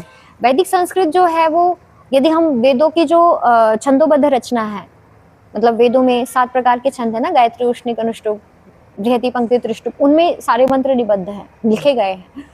उनकी अपनी व्याकरण है। और वो बहुत ही मतलब जैसे कहते हैं ना, आपने सुना होगा अमंत्रम अक्षरम नास्ति, कि एक एक अक्षर मंत्र है वेद का। मतलब हम कहें अग्निमीडे पुरोहितम यज्ञस्य देवम ऋत्विजम होतारम रत्न धातुम, ये एक मंत्र है नहीं, उसमें जो अ है ना वो भी एक मंत्र है। तो एक एक अक्षर भी मंत्र है, लेकिन उसको जानने के लिए जो हमारे वेदांग कहे जाते हैं, शिक्षा कल्प व्याकरण निरुक्त छंद ज्योतिष, उनको जानना जरूरी हो जाता है। जो कि आज के समय में ये परंपरा हो सकता है कहीं पर सुरक्षित हो, कि आज भी मतलब षडंगों के साथ वेदों का अध्ययन किया जाता हो और उनके उस गूढ़ अर्थ को निकालने का प्रयास किया जाता हो। परंपरा तो वही है, लेकिन अभी वो बहुत छूटती हुई नजर आ रही है। फिर हम धीरे धीरे मतलब वैदिक संस्कृत से यदि हम संस्कृत को देखें तो संस्कृत के बाद फिर प्राकृत भी मतलब संस्कृत के टूटे फूटे से अक्षर उसमें हमें देखने को मिलते हैं। फिर हम अपभ्रंश में आ जाते हैं, वो प्राकृत का भी बिगड़ा हुआ रूप है। और फिर अपभ्रंश से विकसित होती है हमारी हिंदी। तो देखो, वेद तो एक तरह से श्रुति परंपरा से चल रहे थे, फिर बाद में जैसे जैसे भाषाओं ने एक रूपता धारण करी तो वो लेखन में आने लगा। ठीक है, तो लेखन काल अलग है और वेदों का जो एक उत्पत्ति काल है, मतलब ज्ञान तो सार्वभौमिक हुआ ना। उस सार्वभौमिक ज्ञान की जो परंपरा आई, फिर धीरे धीरे वो लेखन परंपरा में जुड़ा, क्योंकि उसको स्मृति में रखना इतना सरल नहीं रहा था, या फिर उसको श्रुत परंपरा से सुरक्षित रखना वो नहीं रहा। तो वेदों की जो छंदोबद्ध रचना है उसके पीछे वो बहुत ही साइंटिफिक है और उसमें कोई बिगाड़ नहीं कर सकता। जैसे कि आजकल आप जो हमारी संस्कृत भी देखते हैं ना, क्योंकि संस्कृत थोड़ी लौकिक भाषा है, तो लौकिक भाषा होने से जो भी उसको जानता है और अपनी मानसिकता के अनुरूप वो हमारे जो टेक्स्ट होते हैं उनमें भी प्रक्षिप्त कर देता है। छंदोबद्ध रचना आ गई तो छंदोबद्ध करके आप उस टेक्स्ट में मतलब कुछ भी एडिशन कर दिया आपने और फिर उसको छाप दिया। 100 साल बाद लोग मानेंगे नहीं कि किसी ने इसमें अंदर से डाला है। मौलिक रचना के रूप में वो प्रसिद्ध हो जाएगा।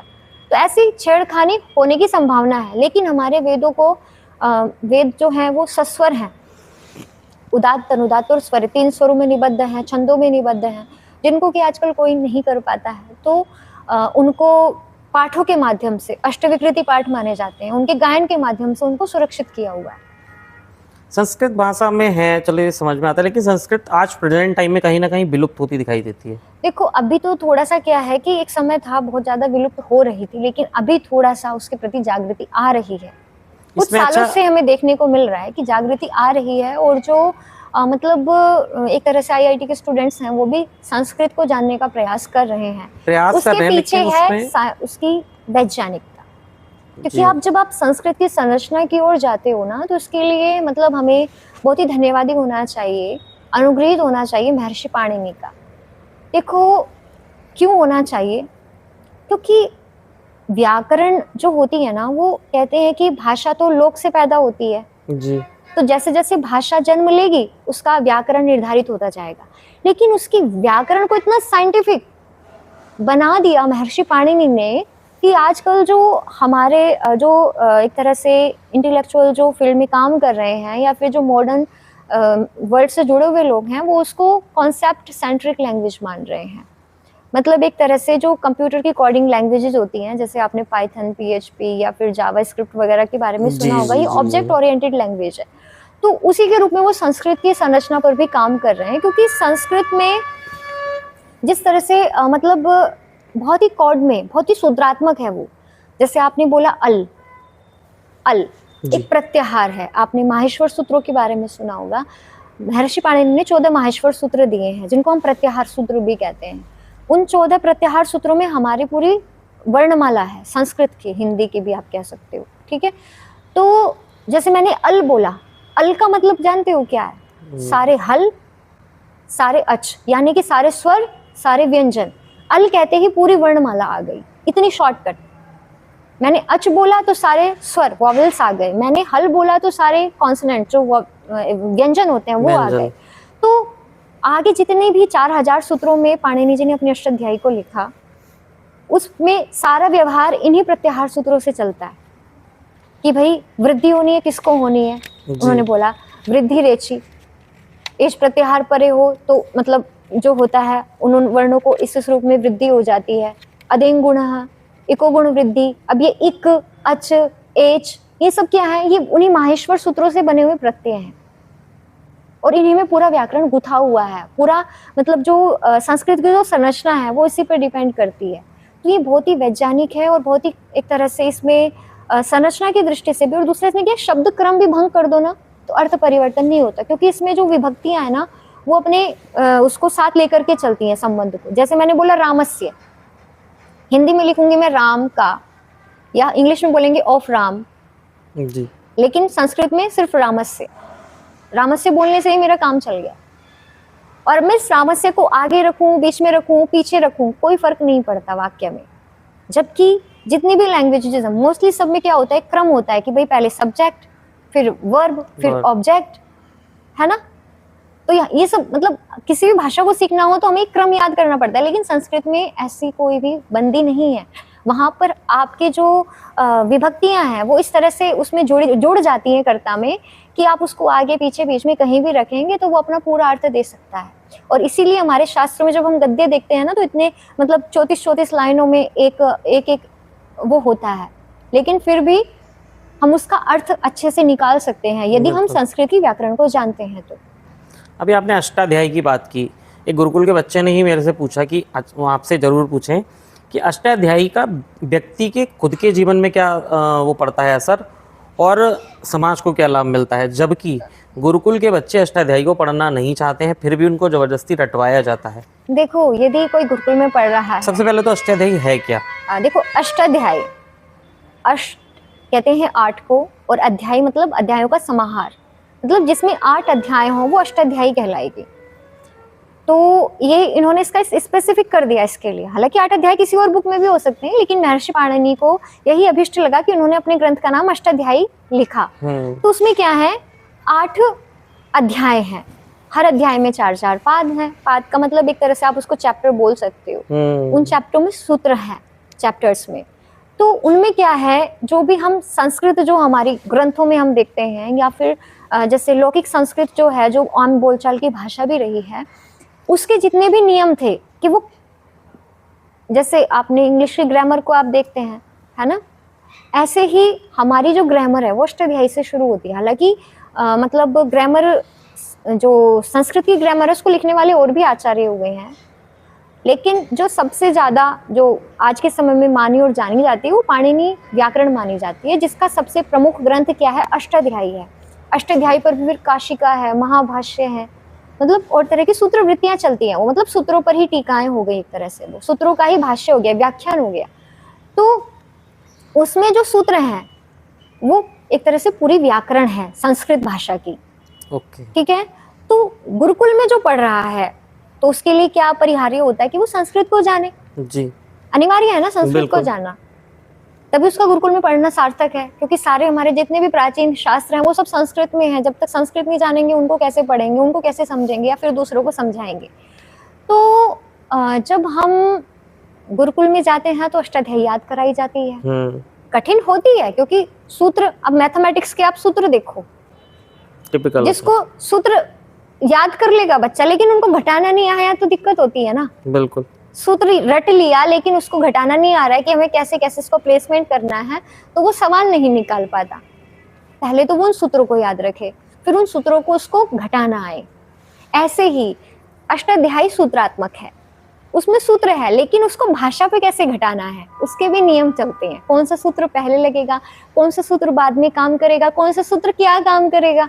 मतलब एक शब्द बनाने में भी ना पूरी कई सूत्र काम आ जाते हैं। जैसे मैंने राम बोला, राम को बनाने में ही उसमें वृद्धि कैसे हुई, उसमें रूट वर्ड रम है, रमु क्रीड़ायाम धातु है, तो इस तरह से उसमें कैसे कैसे मतलब उसको हमें सुप्तिगंत भी बनाना है, तो पूरी व्याकरण घटानी पड़ती है। उसमें पाणिनि जी के सूत्र ही काम आते हैं। तो जब गुरुकुल वाले बच्चे को संस्कृत जब पढ़ाई जाएगी तो सीधी सी बात है उसको शब्दों को बनाना भी सिखाया जाएगा, कैसे कैसे धातु रूप बनते हैं, कैसे शब्द रूप बनते हैं। तो जब उसको वो सिखाया जाएगा तो अष्टाध्यायी के सूत्र जब तक याद नहीं होंगे वो आगे कैसे बढ़ेगा। तो कठिन होना अलग है, लेकिन जब एक जिज्ञासु विद्यार्थी होता है या फिर कहीं मतलब विद्यार्थी हर लेवल के होते हैं, मुश्किल से 2-3 महीने में बच्चे रट भी लेते हैं। रटने का फायदा ये होता है, एक तो इतने कठिन शब्द का जब उच्चारण करता है तो जो वाक सिद्धि हो जाती है, मतलब वाणी का उच्चारण स्पष्ट हो जाता है, एकाग्रता बढ़ जाती है। फिर दूसरा क्या होता है कि जब वो सिद्धियां करता है, सिद्धि बोलते हैं शब्द की सिद्धि को, भाई कोई करोति कैसे बना, रामः कैसे बना, ये बहुत ही मतलब रामः करोति हम एक वाक्य बोलते हैं, राम करता है, राम शब्द कैसे बना है, इसमें रूट वर्ड क्या है, उसका मीनिंग क्या है, ये जानने के लिए, इसको सिद्ध करने के लिए हमें अष्टाध्यायी की ओर जाना पड़ेगा, उसके सूत्रों का प्रयोग करना पड़ेगा। तो जिसको याद होंगे, पहले तो सूत्रों को याद करना, फिर उन सूत्रों के कार्यों को याद करना कि कौन सा सूत्र कैसे काम करता है, फिर शब्द के लिए वो कैसे काम कर रहा है, उस क्रमिकता को याद करना। क्योंकि एक सूत्र काम करेगा तो हमें देखना पड़ेगा कि दूसरा सूत्र कब काम करने के लिए आ सकता है। मतलब जैसे हम कोई घर भी बनाते हैं ना, तो हम सबसे पहले चिनाई करने वाले को तो बुलाएंगे नहीं ना, नहीं। सबसे पहले हम क्या करेंगे, नींव भरेंगे, ईंटों का ढांचा तैयार करेंगे, तब जाकर के फिर उस पर प्लास्टर किया जाता है। तो प्लास्टर वाला कब तक नहीं आएगा, जब तक एक दीवार खड़ी नहीं होगी ईंटों की या जो भी रॉ मटेरियल आप यूज करना चाहें, ईंटों की, पत्थर की, पहले बेस तैयार करना पड़ेगा। तो ऐसे ही हर सूत्र अपने काम को करने के लिए तभी आता है जब उसके लिए बेस तैयार हो जाता है, और बेस बनाने के लिए भी सूत्र होते हैं, तो वो एक क्रमिकता बनती है, तब जाकर के एक शब्द बनता है। अच्छा, संस्कृत भाषा को आप भविष्य में किस तरह से देखती हैं? देखिए, संस्कृत भाषा को एक तरह से आजकल एआई के रूप में उसकी संरचना को लेकर के बहुत ज़्यादा मतलब क्रेज बना हुआ है, क्योंकि जैसा मैंने आपसे अभी भी बोला था ना कि एक तरह से इसको प्रोग्रामिंग लैंग्वेज के रूप में देखा जा रहा है। जैसे हम ऑब्जेक्ट ओरिएंटेड लैंग्वेज के बारे में देखते हैं ना, जैसे मैंने पाइथन के बारे में आपको बताया, पीएचपी के बारे में या जावास्क्रिप्ट जो होती है उनके बारे में जब आप देखते हैं, उसी तरह से संस्कृत को आज लोग देख रहे हैं। और इसके पीछे क्या है, इसकी सूत्रात्मकता, क्योंकि जितने सूत्र रूप में ये एक बड़ी बात को कह देती है ना, मतलब एक बड़े मैसेज को ये बहुत ही छोटे रूप में कन्वे कर सकती है। और एक तरह से जो भी ये प्रोग्रामिंग लैंग्वेज होती है, इनका काम ही यही होता है कि वो जो कॉन्सेप्ट्स होते हैं, जो अवधारणाएं होती हैं, उनको वो क्या करते हैं, प्रोग्राम के रूप में, कोडिंग के रूप में व्यक्त करते हैं।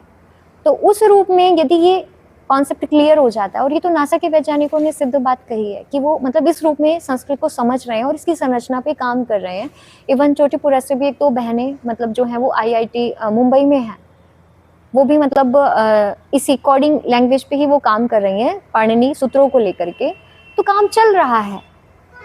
तो यदि ये चीज सिद्ध हो जाती है तो फिर सबको दौड़ना पड़ेगा उसकी ओर। मतलब एक बहुत ही उज्जवल भविष्य के रूप में मैं संस्कृत को देखती हूँ। मतलब संस्कृत जो है वो सदा से जीवंत है, और जीवंतता है उसकी सूत्रात्मकता।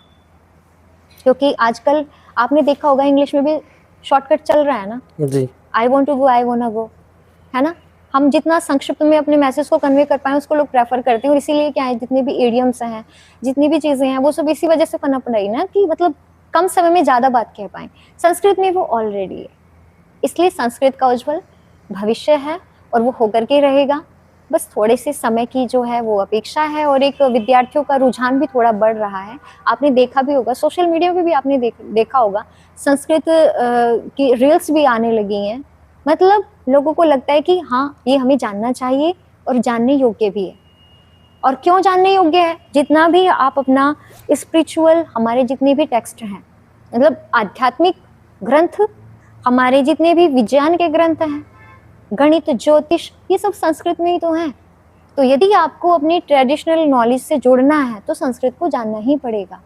और मैं ऐसा मानती हूँ कि यहाँ पर ना एक संधि काल होना चाहिए, जहाँ पर प्राचीन और जो मॉडर्न, मतलब विज्ञान को पढ़ने वाला संस्कृत को पढ़े, संस्कृत को पढ़ने वाला विज्ञान को पढ़े, और जब दोनों का परफेक्ट कॉम्बिनेशन जिस दिन होगा, उस दिन मतलब भारत तो सर्वाग्रणी होगा ही, साथ ही वो विश्व को एक ऐसा मतलब एक इंटेलेक्चुअल प्लेटफॉर्म दे देगा ना, कि जो खोजे अब तक नहीं हुई है वो खोजे हो पाएंगे।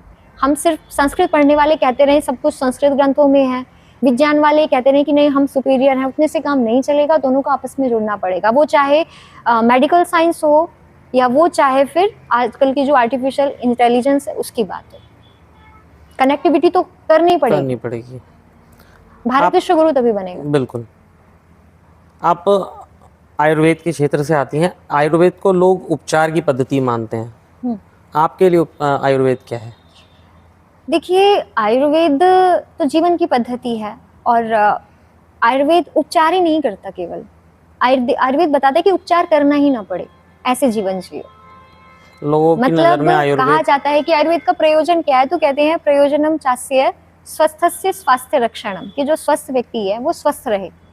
सबसे पहला प्रयोजन तो यही बताया। फिर कहा कि यदि बाय चांस बीमार ही ना हो, और यदि बीमार हो जाता है तो आतुरस्य, आतुर कहते हैं बीमार को, आतुरस्य विकार प्रशमनम, कि यदि कोई बीमार हो जाता है तो उसके विकार का प्रशमन कैसे करना है वो आयुर्वेद सिखाता है। तो उसके लिए क्या है, मतलब बहुत ही उसमें दिनचर्या है, ऋतुचर्या है, हम अपने जीवन को कैसे जिए, उसमें आध्यात्म भी है, उसमें एक तरह से सुबह उठने से लेकर के रात को सोने तक हमारा जो भी कार्यात्मक व्यवहार है दिन भर का, हमारा जो मेंटल, मतलब वो कहते हैं कि शरीर से भी स्वस्थ रहो, मन से भी स्वस्थ रहो और आत्मा से भी स्वस्थ रहो, तब जाकर के तुम स्वस्थ हो। तो इस सिद्धांत पे आयुर्वेद कार्य करता है। और जो आयुर्वेद है, यदि हम उसको उपचार की दृष्टि से देखें तो वो पर्सन सेंट्रिक होता है, मतलब हर तरह का ट्रीटमेंट हर व्यक्ति के लिए एक जैसा नहीं होगा। वहां पे व्यक्ति की जो वात दोष, पित्त दोष, कफ दोष, ये 3 प्रकार की वातज, पित्तज, कफज प्रकृति मानी जाती है, उसके अकॉर्डिंग ही व्यक्ति के शरीर में रोग पनपते हैं, ठीक है ना। तो वो त्रिदोष सिद्धांत पे काम करता है। तो सबसे पहले आयुर्वेद आपकी प्रकृति को पहचानेगा। आपको बुखार चढ़ा है, लेकिन आपका बुखार वातज भी हो सकता है, पित्तज भी हो सकता है, कफज भी हो सकता है। अब यदि आप मेडिकल साइंस में जाओ तो आपको बस बुखार देखेगा, आपको दवाई दे देगा, उससे आपका केस बिगड़ने के चांसेस है। लेकिन आयुर्वेद आपकी देखेगा, आपको वातज व्याधि हुई है, मतलब आपको जो बुखार हुआ है, जो ज्वर हुआ है, वो वात के कारण हुआ है, तो वो उसके अकॉर्डिंग आपको मेडिसिन प्रेफर करेगा। वो ऐसी मेडिसिन नहीं देगा जो आपके मतलब वात को बढ़ाने वाली हो, वो आपके वात को बैलेंस करेगी। और जब वात बैलेंस होगा तो आपका बुखार खुद ही उतर जाएगा।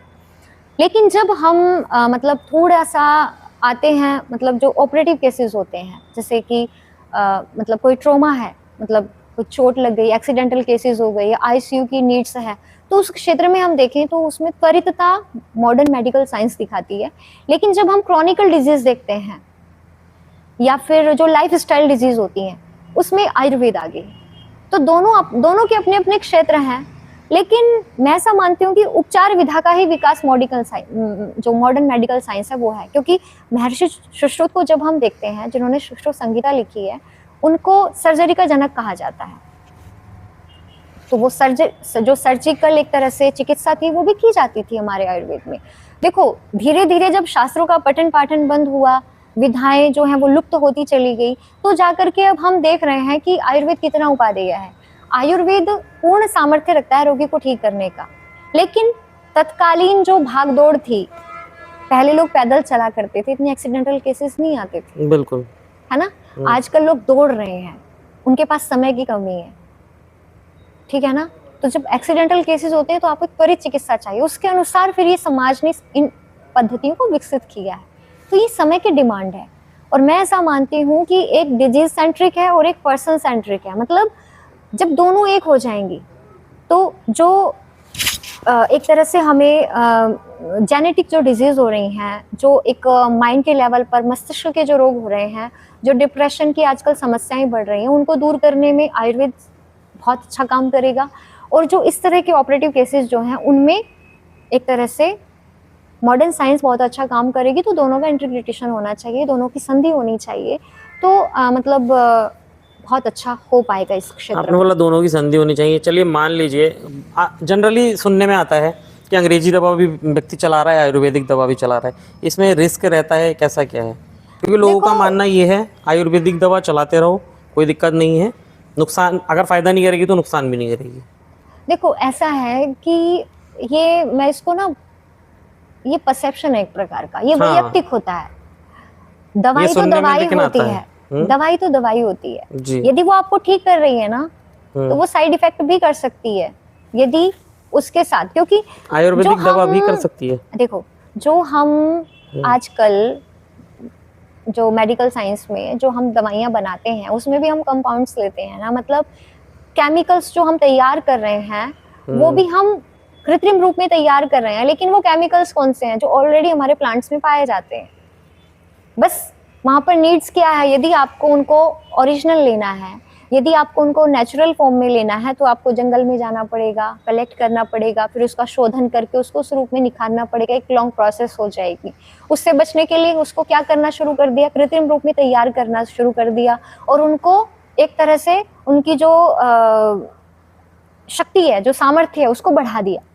कि जैसे हमने भाई तुलसी के पत्ते खाने हैं क्योंकि हमें खांसी जुकाम हुआ है, हम रोज 2-2 पत्ते खाएंगे, है ना, लेकिन मैं तुलसी की टैबलेट तैयार कर दूं तो उसमें मैं इतनी डोज दे दूंगी कि आप 4 दिन तुलसी के पत्ते खा करके जो अपने आप को ठीक कर रहे हो, उसका आपको एकदम से उस टैबलेट में कंटेंट मिल जाएगा और आप ठीक हो जाएंगे 4 दिन में ही। ठीक है ना। अब उन्हीं चीजों को जब आप कृत्रिम रूप से तैयार करेंगे तो उनकी उस दिशा में डेंसिटी और बढ़ जाएगी, मतलब वो और त्वरितता से काम करेगा, लेकिन वो त्वरितता ही कई बार घातक भी हो जाती है। बस इतनी बात है। जब हम आयुर्वेद की चीजों का नेचुरल रूप में प्रयोग करते हैं तो वो इतनी, मतलब वो धीरे धीरे असर करती है और रोग को जड़ से खत्म करने का प्रयास करती है। दीर्घकालिक प्रभाव उनका फिर रहता है क्योंकि वो रोग को तुरंत निकाल रही है। लेकिन जैसे मैंने बोला ना, डिजीज सेंट्रिक हो, मैं बार बार इसीलिए कह रही हूँ क्योंकि वो क्या है, वो सिर्फ रोग को खत्म करने के लिए है। 2 दिन में बुखार उतर जाएगा, उसके बाद दवाई लेंगे तो वो या तो हमारे दिमाग पे असर डालेगी या फिर हमारे डाइजेशन पावर पे असर डालेगी, और जो हमने खाई है ना रोग को खत्म करने के लिए, वो ऑलरेडी कुछ मात्रा में साइड इफेक्ट कर भी चुकी है। तो उसके बाद फिर आयुर्वेद शुरू होता है। आपने बोला कि व्यक्ति बीमार ही ना हो, आयुर्वेद उस पर काम करता है। हम अपने दैनिक जीवन में क्या क्या चीज़ें अप्लाई करें जिससे कि हम कहीं ना कहीं एक स्वस्थ जीवन जी सकें? देखो, सबसे पहले तो जो चीज़ है वो दिनचर्या है, दूसरा है हमारा आहार, और फिर विहार। दिनचर्या में क्या है, मतलब सुबह कब उठना है और रात को सोना कब है, इसको हम डिसाइड करें अच्छे से, क्योंकि एक अच्छी नींद, अच्छा, एक अच्छी नींद आयुर्वेद के हिसाब से कितने घंटे की होनी चाहिए लगभग? मतलब कम से कम 6 घंटा तो होनी ही चाहिए मिनिमम। हाँ। बाकी देखो क्या है ना कि नींद और भूख, ये दोनों क्या है कि ये अभ्यास से घटती बढ़ती हैं। मतलब जैसे मैं क्या कर रही हूँ, बहुत ज़्यादा मैं अपनी नींद को कंट्रोल करने का प्रयास कर रही हूँ। मतलब मैं 2 घंटे सोती हूँ, लेकिन 2 घंटे में मैं पूरी गहरी नींद में सोती हूँ और मेरी बॉडी एकदम रिलैक्स हो जाती है। जैसे आपने सुना होगा ना गुड़ाकेश, किसके लिए आता है? अर्जुन के लिए आता है। गुड़ा कहते हैं निद्रा को। तो उन्होंने अपनी निद्रा पर विजय पाली थी। रातों रात वो बाण चलाने का अपनी, मतलब एक तरह से धनुर्विद्या का अभ्यास किया करते थे। तो ऐसा नहीं था वो बीमार हो रहे थे। तो ये क्या है ना, अभ्यास जब हम कर लेते हैं तो हम अपनी भूख को भी घटा लेते हैं। मतलब बिना बाहर का अन्न खाए भी हम प्राकृतिक तत्वों से अपनी भूख को शांत कर लेते हैं। डीप ब्रीदिंग से कर लेंगे, जल से कर लेंगे, फल से कर लेंगे, हमें फिर ऐसे अनाज खाने की जरूरत नहीं पड़ेगी। तो भूख और निद्रा, इनको हम अभ्यास से कंट्रोल कर सकते हैं, लेकिन फिर भी यदि हम आहार ले रहे हैं और हमारा ऐसा कोई जोर नहीं है कि भाई हमें मतलब इतना प्रयास करना है, इतना अभ्यास करना है, तो स्वस्थ नींद आपको 6 घंटे की लेनी ही लेनी चाहिए। और वो स्वस्थ नींद भी सुबह की नहीं होती। सुबह का जो ब्रह्म मुहूर्त होता है ना, वो जगने के लिए होता है, आध्यात्मिक साधना के लिए होता है, और उसमें आत्मबल बढ़ता है। उसमें जो हम अर्जित करते हैं वो दिन भर के लिए पर्याप्त होता है। मतलब दिन भर आपको वो मोटिवेट करेगा, दिन भर वो आपको ऊर्जान्वित रखेगा, दिन भर आपको वो एक सामर्थ्य देगा, दिन भर आप डिप्रेशन से मुक्त रहेंगे, स्ट्रेस से फ्री रहेंगे और अपने कार्यों को सुचारू रूप से संपादित करेंगे। सिर्फ आपको ब्राह्म मुहूर्त में उठना है, अपनी दैनिक दिनचर्या करके अपनी आध्यात्मिक साधना करनी है। उसमें आसन, प्राणायाम, प्रत्याहार कुछ भी आप करिए। बाकी का फिर आगे का फिर बाकी का जो है उसमें आप मतलब अपने जो सुबह का जो आहार है वो भी ऋतु के अनुसार होना चाहिए। मतलब सीजनल सब्जियां खाइए, सीजनल फल खाइए, सीजनल जो भी आहार है हमारा प्री डिसाइडेड है ऑलरेडी। लेकिन आजकल क्या है, मतलब सब कुछ हमें एक तरह से कोल्ड स्टोर से अवेलेबल है, तो हर मौसम में हर सब्जी मिल रही है। आज भी लोग लौकी खा रहे हैं, जबकि जो हमारी प्रकृति है वो उसको अनाउंस नहीं कर रही ना कि भाई तुम खाओ। प्रकृति तो उसको पैदा नहीं कर रही है, लेकिन कोल्ड स्टोरेज से जो हमें मिल रहा है हम खा रहे हैं। हर फल खा रहे हैं हम आज भी। तो सीजनल फल खाइए। अब होने क्या लगा है कि बाहर जो फल सब्जियां अवेलेबल हैं वो सीजन में भी कोल्ड स्टोर की आती है। हाँ। और जो सीजन की होती है वो अगले समय के लिए ना, जब सीजन नहीं होगा उसके लिए कोल्ड स्टोर में रख दी जाती है। तो इसलिए कोशिश करें, मतलब वैसे तो आज के ज़माने में ये सब असंभव सी चीज़ें हो रही हैं, क्योंकि हर व्यक्ति अपने घर में खेती करके अपनी फल सब्जियां नहीं उगा सकता है ना, आपको पता है। और जो हम सब्जी मंडी से खरीद रहे हैं वो भी हमें सीजन में सीजन का ही मिल रहा है, ये भी संभव नहीं है। हमें लगता है हम हरी सब्जियां घर ला रहे हैं, लेकिन वो मतलब कई कई महीने पुरानी भी होती हैं। तो ठीक है, फिर भी कोशिश करें कि जो है स्वस्थ खाएं और अपने शरीर की प्रकृति को देखते हुए खाएं कि भाई यदि आपकी वात प्रकृति है तो ज्यादा ठंडे पदार्थ ना लें, यदि आपकी पित्त प्रकृति है तो ज्यादा गर्म पदार्थ ना लें, यदि आपकी कफ प्रकृति है तो ज्यादा चिकने पदार्थ ना लें, है ना। तो अब मतलब ये व्यक्ति सापेक्ष है आयुर्वेद जो है। तो और हर व्यक्ति को पता भी चल जाता है कि गर्म चीजें खाने से उसको परेशानी हो जाती है, ठंडी चीजें खाने से उसको परेशानी हो जाती है, तो उसके अनुरूप, मतलब इसको मैं ये नहीं कह सकती कि भाई मैं ये करती हूँ आप भी यही करो। मैं जो करती हूँ वो मेरे शरीर के अनुकूल है, आप जो करेंगे वो आपके शरीर के अनुकूल होगा। लेकिन यदि आपको ऐसा करना ही है तो आप किसी वैद्य के पास जाकर के अपनी एक बार प्रकृति को वो मतलब नब्ज देख करके भी बता देते हैं कि आपकी कौन सी मतलब पल्स के अकॉर्डिंग आपकी क्या प्रकृति प्रभावी रहती है। और फिर क्या है कि ये जो प्रकृति है ना, ये भी हमारी हर दिन के हिसाब से भी सुबह में, दोपहर में पित्त प्रकृति प्रधान हो जाती है, शाम में हमारी कफ प्रकृति प्रधान वात प्रकृति प्रधान रहती है, सुबह में कफ प्रकृति प्रधान रहती है। तो ये दिन में भी बटा हुआ है और हमारी आयु में भी बटा हुआ है। बचपन में हमारी कफ प्रकृति प्रधान होती है, जब हम युवा होते हैं तो पित्त प्रकृति ज्यादा प्रबलता में रहती है, जब हम बुढ़ापे में जाते हैं तो वात प्रधान हो जाते हैं। इसलिए आपने देखा होगा जोड़ों के दर्द लोगों को रहने लगते हैं। पित्त में मतलब जो युवा अवस्था होती है उसमें तेजस्विता होती है, क्योंकि पित्त का गुण तेजस्विता है। जो कफ प्रकृति होती है वो उसमें स्निग्धता होती है, उसमें सोना, आलस्य में रहना। तो बच्चे जो होते हैं, छोटे छोटे बच्चे, आपने देखा होगा पूरे दिन उनका सोने का मन करता रहता है, थोड़ा सा भी मतलब 2 घंटे की वर्कआउट करने के बाद वो सोना चाहते हैं। तो क्योंकि वो जीवन के हिसाब से भी, दिन के हिसाब से भी, और फिर हमारा जो शरीर है उसके हिसाब से भी हमारी पूरी बॉडी वात पित्त कफ के इर्द गिर्द घूम रही है अकॉर्डिंग टू आयुर्वेद। इसलिए आयुर्वेद जो है वो हर किसी के लिए एक जैसा समाधान नहीं देता। वो व्यक्ति से बात करेगा, व्यक्ति की प्रकृति को देखेगा, उसके अकॉर्डिंग उसके रोग को जांच परख करके फिर आपको आपकी दिनचर्या बताएगा, आपकी आहारचर्या बताएगा, आपकी ऋतुचर्या बताएगा। अच्छा, जैसे पंचकर्म होता है, इसमें मैंने देखा वामन, विरेचन, विरेचन, बस्ती, नस्य और रक्त मोक्षण, ये पंचकर्म माने जाते हैं। ये जो पंचकर्म है, इनके फायदे क्या क्या हैं? देखिए, एक तरह से इनको हम क्लींजिंग थेरेपी कहते हैं, मतलब एक शोधन चिकित्सा इनको माना जाता है। लेकिन ये सिर्फ शोधन ही नहीं करती है, मतलब ये ठीक ऐसे ही है जैसे हम किसी घर को साफ कर देते हैं ना, तो फिर उसमें हमारा बैठने का मन करता है ना। बिल्कुल ठीक ऐसे ही जब ये शरीर जो होता है, जब ये शोधित हो जाता है, क्योंकि हम हर रोज कुछ ना कुछ खा रहे हैं और सिर्फ हम प्राकृतिक चीजें ही नहीं खा रहे हैं हम। आजकल बहुत कुछ फास्ट फूड खा रहे हैं, जंक फूड खा रहे हैं ना, तो वो सब टॉक्सिन्स जो है ना हमारी बॉडी में, हमारे जॉइंट्स वगैरह में सब जगह इकट्ठे हो जाते हैं। तो ये जो क्लींजिंग थेरेपी है ये हमारे एक जैसे आपने वमन की बात की, वमन जो है वो हमारे एक तरह से आमाशय का शोधन करता है। तो जब आमाशय का शोधन होता है तो कहते हैं पेट ठीक तो सब ठीक। जब पेट सही रहेगा तो पेट से जुड़ी बीमारियां नहीं होंगी और आगे वहीं से सारी प्रोसेस होती है, डाइजेशन से लेकर के। जो वमन होता है वो हमारे श्वसन तंत्र को भी क्योर करता है। तो हमारा श्वसन तंत्र मजबूत होगा तो सांसें अच्छी से होंगी, जब ब्रीदिंग अच्छी होगी तो भी रोग नहीं होंगे। फिर आगे हम विरेचन पे आते हैं। विरेचन हमारे पित्ताशय का शोधन करता है, हमारे लीवर को मजबूत बनाता है। तो उससे क्या होगा, लीवर से जुड़ी जितनी भी समस्याएं हैं और फिर पित्तजन्य जितनी भी व्याधियां हैं वो सब ठीक हो जाएंगी। हमें मतलब एक तरह से पित्तजन्य जो विकार हैं जैसे एसिडिटी वगैरह बन रही है वो नहीं होगा। फिर जब तीसरा जो बस्ती है वो हमारे पक्वाशय से, जो ड्यूडेनम होता है जो हमारे आमाशय के नीचे, आमाशय के नीचे होता है, उससे वो जुड़ी रहती है, मतलब उसके लिए वो चिकित्सा की जाती है, उसका शोधन किया जाता है। तो उससे क्या होते हैं कि हमारा जो नाड़ी तंत्र है वो भी प्रभावित होता है। तो जब मस्तिष्क ठीक रहेगा, सारी तंत्रियां ठीक से काम करेंगी तो एक स्फूर्ति, एक ऊर्जा बनी रहेगी शरीर में। फिर जब हम नस्य की बात करते हैं, नस्य हमारा पूरे एक तरह से हमारे पूरे शिरो प्रदेश को, जिसमें हमारा मस्तिष्क भी आ जाता है, उसको बूस्ट करता है, उसमें स्निग्धता लेकर के आता है। तो जो डिप्रेशन है, एंग्जाइटी है, जितनी भी ये समस्याएं हैं ना जो हमें चिंता तनाव में डाल रही हैं, उन सबको वो दूर कर देगा।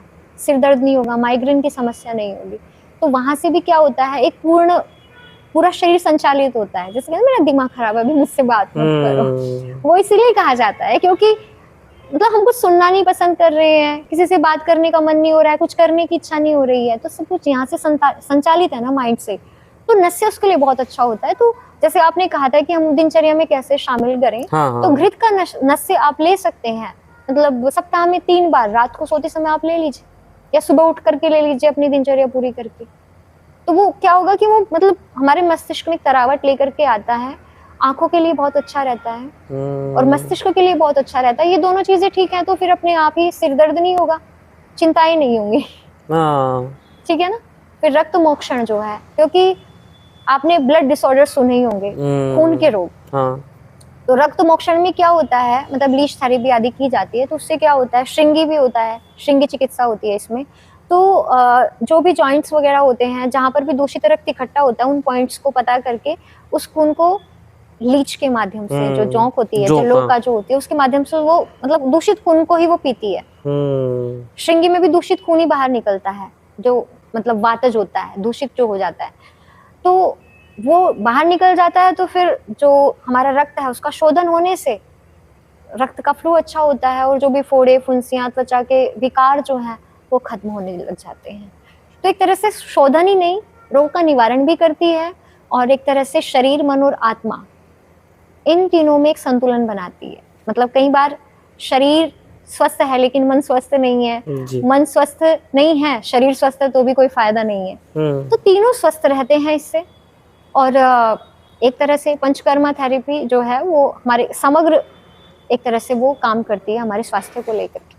एक मैंने देखा है कि जो लोग ना आध्यात्म से जुड़े रहते हैं, अब जैसे कि मैं अगर आपकी बात करूं, आप आध्यात्म से भी जुड़े हैं, आयुर्वेद से भी जुड़े हैं, एक चेहरे पर जो ग्लो रहता है, एक स्माइल रहती है हमेशा, इसके पीछे क्या आप लोग ईश्वर से जुड़े हुए हैं या फिर इसके पीछे कोई आयुर्वेद है? देखिए, वैसे तो कहते हैं कि ईश्वर पर भरोसा सबसे बड़ी ताकत होती है हमारी, क्योंकि हम सामाजिक रूप से न्याय की मांग करते हैं, लेकिन कई बार वो नहीं मिल पाता, तो हमें हमारा जो एक फेथ होता है कि ईश्वर है ना, वो देख लेगा, बिल्कुल, तो वो आपको एक निराशा से बाहर निकाल देता है, ठीक है।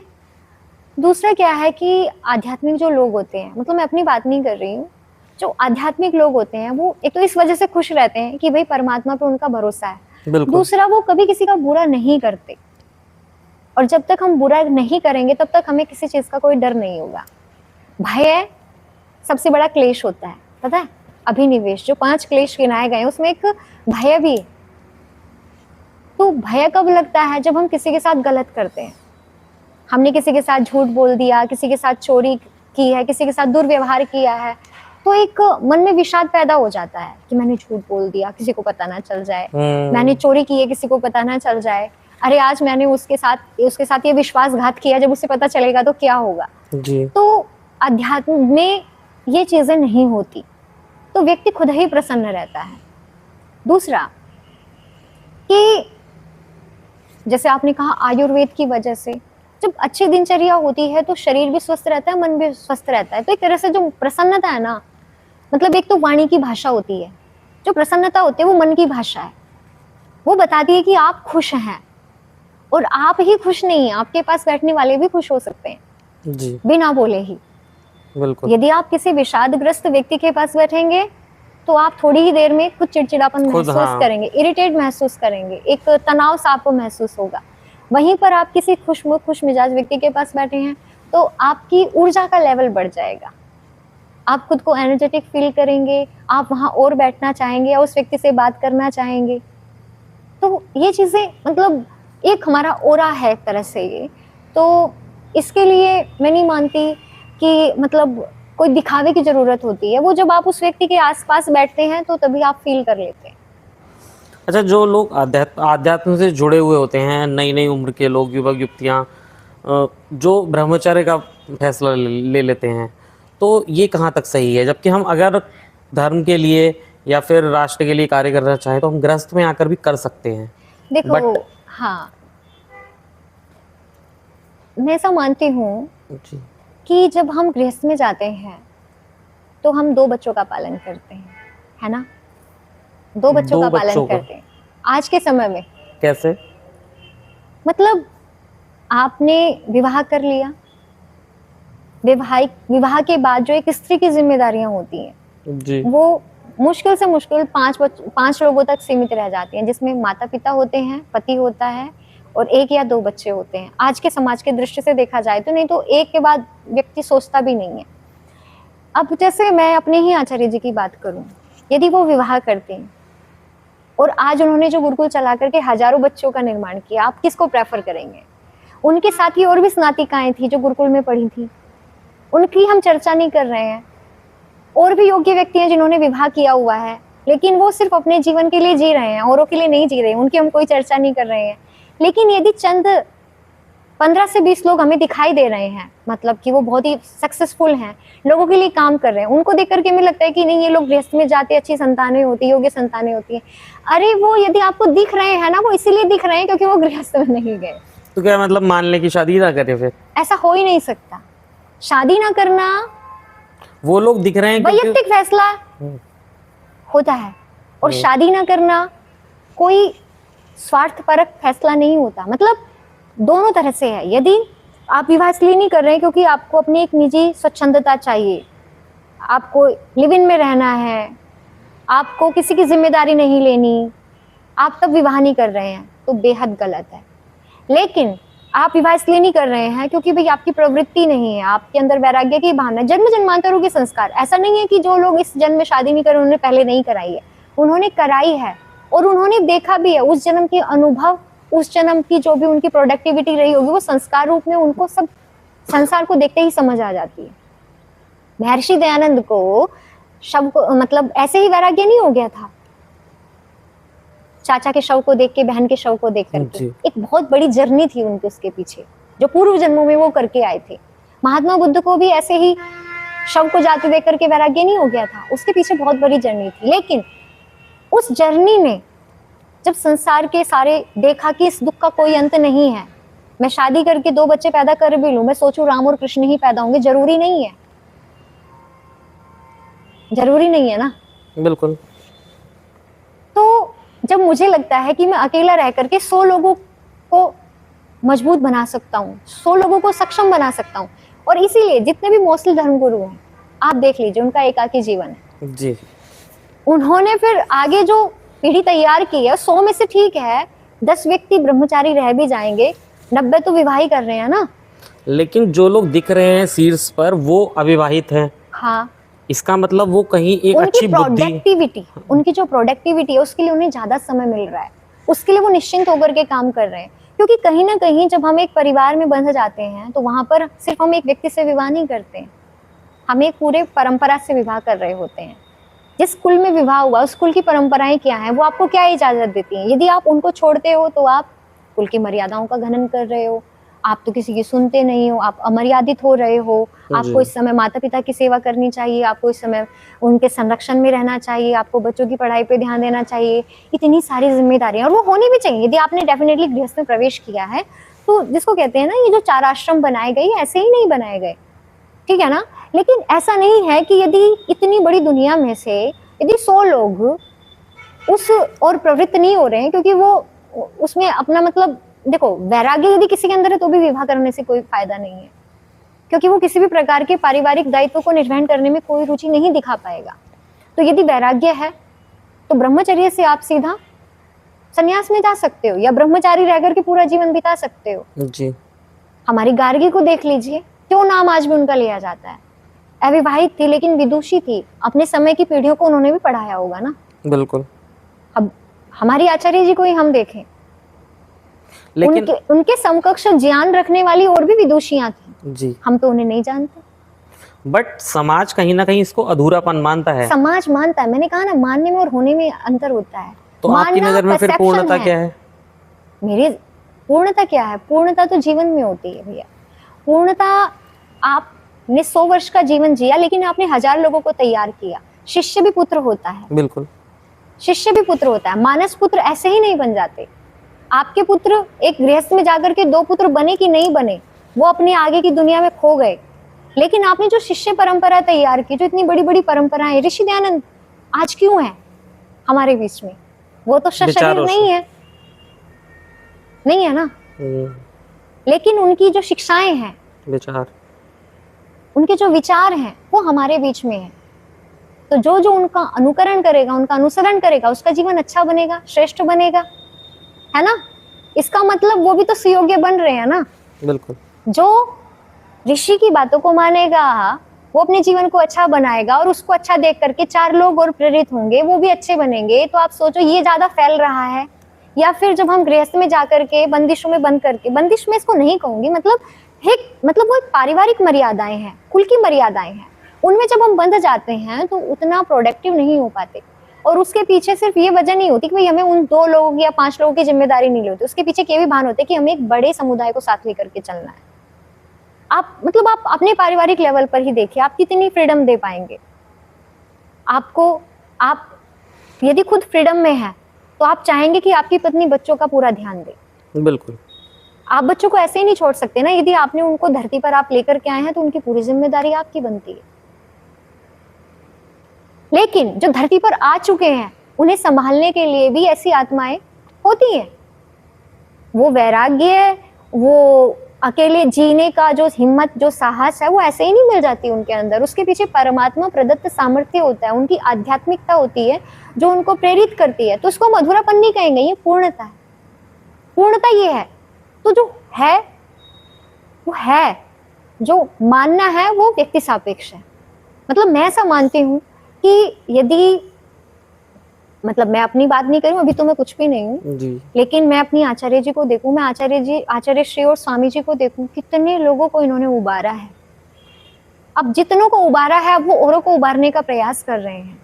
इतनी बड़ी श्रृंखला, मतलब आप ये सोचो ना, इतनी समाज का, लाखों लोगों का शुद्धिकरण हो रहा है, वैचारिक माध्यम से शुद्धिकरण हो रहा है, उनकी सोच का शुद्धिकरण हो रहा है, हमारे सनातन धर्म के प्रति उनकी सोच बदल रही है, उनके वैयक्तिक जीवन में सुधार आ रहा है, शांति आ रही है, उनकी प्रोडक्टिविटी बाहर निकल के आ रही है, उनकी प्रतिभाएं निखर रही हैं। तो ये आप इसको बड़ा मानते हो या उसको बड़ा मानते हो? दोनों चीजें अपनी जगह पर सही है। हाँ, दोनों चीजें अपनी जगह पर सही है। और हमें ये भी मानना चाहिए इस दिशा में कि कभी भी कोई मुझसे किसी ने सवाल किया, यदि सभी, ये तो सृष्टि खत्म हो जाएगी ऐसे तो, यदि सभी ब्रह्मचारी रहने लगे। सही बात है, लेकिन ऐसा कैसे हो सकता है? मेरे अंदर जो भाव चेतना है वो आपके अंदर नहीं हो सकती। हर तीसरे व्यक्ति की भाव चेतना अलग है। मैं ब्रह्मचारी नहीं रहना चाहती हूँ, इसका मतलब ये नहीं कि सामने वाला भी रहना चाहेगा। मेरी क्लास में मैं एक हूँ जी, बाकी भी तो गुरुकुल में पढ़े थे। वही गुरु, वही माहौल, वही संस्कार, वही संस्कृति, लेकिन भाव चेतना अलग है ना। चीजों को फील करने का नजरिया अलग है ना। बदल गया वहीं से हमारा जीवन दर्शन। तो कभी भी इतनी बड़ी दुनिया का एक ही दर्शन नहीं हो सकता कि भाई हमें अविवाहित रहना है। और आज की भागदौड़ में, आज की जो एक मतलब जो एक तरह से वैवाहिक जीवन को लेकर के लोग पीछे हट रहे हैं, उसके पीछे उनका जो स्वार्थपरता कारण बन रही है कि भाई नहीं, हमें तो मतलब ठीक है, विवाह के बाद जो सुख लेते हैं वो लिव इन में रह करके वो ले रहे हैं, कोई पारिवारिक जिम्मेदारी नहीं है, माता पिता की सेवा का कोई उनको मतलब जिम्मा नहीं उठाना है, उससे वो भाग रहे हैं, वो बेहद गलत। वहां पर आप जहां पर निस्वार्थ ये भाव होगा, वहां पर वो एक पीढ़ी तैयार करेगा, और वो पारिवारिक लेवल से भी उच्चतर पीढ़ी होगी जो मतलब सदियों तक चलने वाली होगी, जैसे ऋषि दयानंद जी की आप मान सकते हैं, किसी भी धर्मगुरु को आप देख लीजिए। और जहां पर स्वार्थपरता वाली होगी, उनकी तो खुद की पीढ़ी खत्म है, वो क्या पीढ़ियां चलाएंगे? उनका तो खुद का ही कुल का विनाश है ना। पुत्र विवाह नहीं करेगा कुल खत्म, पुत्री विवाह नहीं करेगी कुल खत्म। जी। क्यों? उन्होंने समाज के लिए कुछ नहीं किया, उन्होंने परिवार के लिए कुछ नहीं किया, उन्होंने खुद के लिए भी कुछ नहीं किया। वो अत्यंत अपूर्ण है। अंत में आप युवाओं को क्या संदेश देना चाहेंगी कि क्या करें? देखो, सबसे बड़ी बात तो ये है कि युवा जो होते हैं ना, वो किसी भी राष्ट्र के ना सबसे मजबूत स्तंभ होते हैं, मतलब राष्ट्र उन्हीं पे टिका होता है। अब आपने चाइना के बारे में सुना होगा कि वहां पर ना जो कार्य क्षमता है वो घट रही है। क्यों? क्योंकि चाइना में जब जनसंख्या अभिवृद्धि हुई तो उन्होंने रोक लगा दी कि एक बच्चे से ज्यादा बच्चा नहीं होना चाहिए। अब क्या हुआ? बूढ़ों की संख्या बढ़ गई, है ना। और बच्चे जो हैं वो भी अभी एक करके जो भी यहाँ भी बचपन में अपना गुजार रहे हैं, युवा बूढ़े होते जा रहे हैं। तो वहां पर अब कार्य क्षमता घटती जा रही है। क्यों है ऐसा? इसका मतलब जो युवा काल होता है वो राष्ट्र को युवा बना के रखता है। राष्ट्र का युवा बने रहने का मतलब क्या होता है? युवा पीढ़ी का जागरूक रहना। तो मैं तो यही कहना चाहूंगी कि जितना हम जागरूक हो सकते हैं, और मतलब हर राष्ट्र के प्रति, हर युवा का उसके राष्ट्र की जो संस्कृति है, उसकी जो भाषा है, उसका जो खान पान, उसका जो पहनावा है, सबसे पहले आप उसमें जीने का प्रयास करें। किसी भी मतलब हम विदेशी संस्कृति से प्रभावित हो रहे हैं, हमारी नॉलेज वहां चली जाएगी। फिर बिल्कुल हमारा युवा यदि विदेशों में जाके शिफ्ट हो जाएगा तो अपने देश के लिए, जहाँ की बोलियां बोल करके, जहाँ हमने सबसे पहले माँ बोलना सीखा, जहाँ का मतलब एक तरह से जो भी है रोटी खा करके, अन्न जल खा करके हम बड़े हो रहे हैं, उसके प्रति तो हमने कुछ दायित्व निर्वहन ही नहीं किया ना। तो राष्ट्र जो होता है ना, वो कोई जमीन का टुकड़ा नहीं है। युवा और उसमें जो एक चेतनता प्रवाहित हो रही है, वही राष्ट्र है। यदि हम राष्ट्र को जीवंत देखना चाहते हैं तो युवा को जागरूक होना पड़ेगा, अपने दायित्वों को निर्वहन करना पड़ेगा, अपनी संस्कृति के प्रति सम्मान की भावना जागृत करनी पड़ेगी, और अपनी भाषा, ये सबसे बड़ी चीज है। हमें लगता है कि हम जितनी विदेशी भाषा सीख लें हम सुपीरियर हो गए, लेकिन अपनी मातृभाषा को छोड़ करके हम कितना भी आगे बढ़ जाएं, हम कृतज्ञ नहीं कहलाएंगे। बिल्कुल। और कहते हैं कि कृतज्ञ नास्ति निष्कृति। जब कृतज्ञता होती है तो उसका कोई प्रायश्चित शास्त्रों में नहीं है। आप किसी ब्राह्मण की हत्या कर दो, उसके भी प्रायश्चित के लिए कुछ कर्म बता दिए जाएंगे। आप सुरापान कर लो, आप गौ की हत्या कर दो, उसके लिए, सबके लिए जो प्रायश्चित कर्म है ना, हमारे शास्त्रों में लिखे हुए हैं। लेकिन कहते हैं कि यदि संतान बच्चों के लिए, मतलब माता पिता के लिए कृतज्ञ हो जाए, जो शिष्य है वो गुरु के लिए कृतज्ञ हो जाए, जो निवासी है, जो नागरिक है, वो अपने राष्ट्र के लिए कृतज्ञ हो जाए, तो उसके लिए कोई प्रायश्चित विधान नहीं है। मतलब वो पाप का भागी बनेगा और पाप का दंड मिलता ही है। आप प्रभु को मानो ना मानो, दंड तो मिलेगा। आपका मानना वरीयता नहीं है, किसी का होना वरीयत होता है ना। मतलब ईश्वर है, वो सब कुछ देख रहा है। धन्यवाद दीदी, आपने अपना समय दिया। नमस्ते।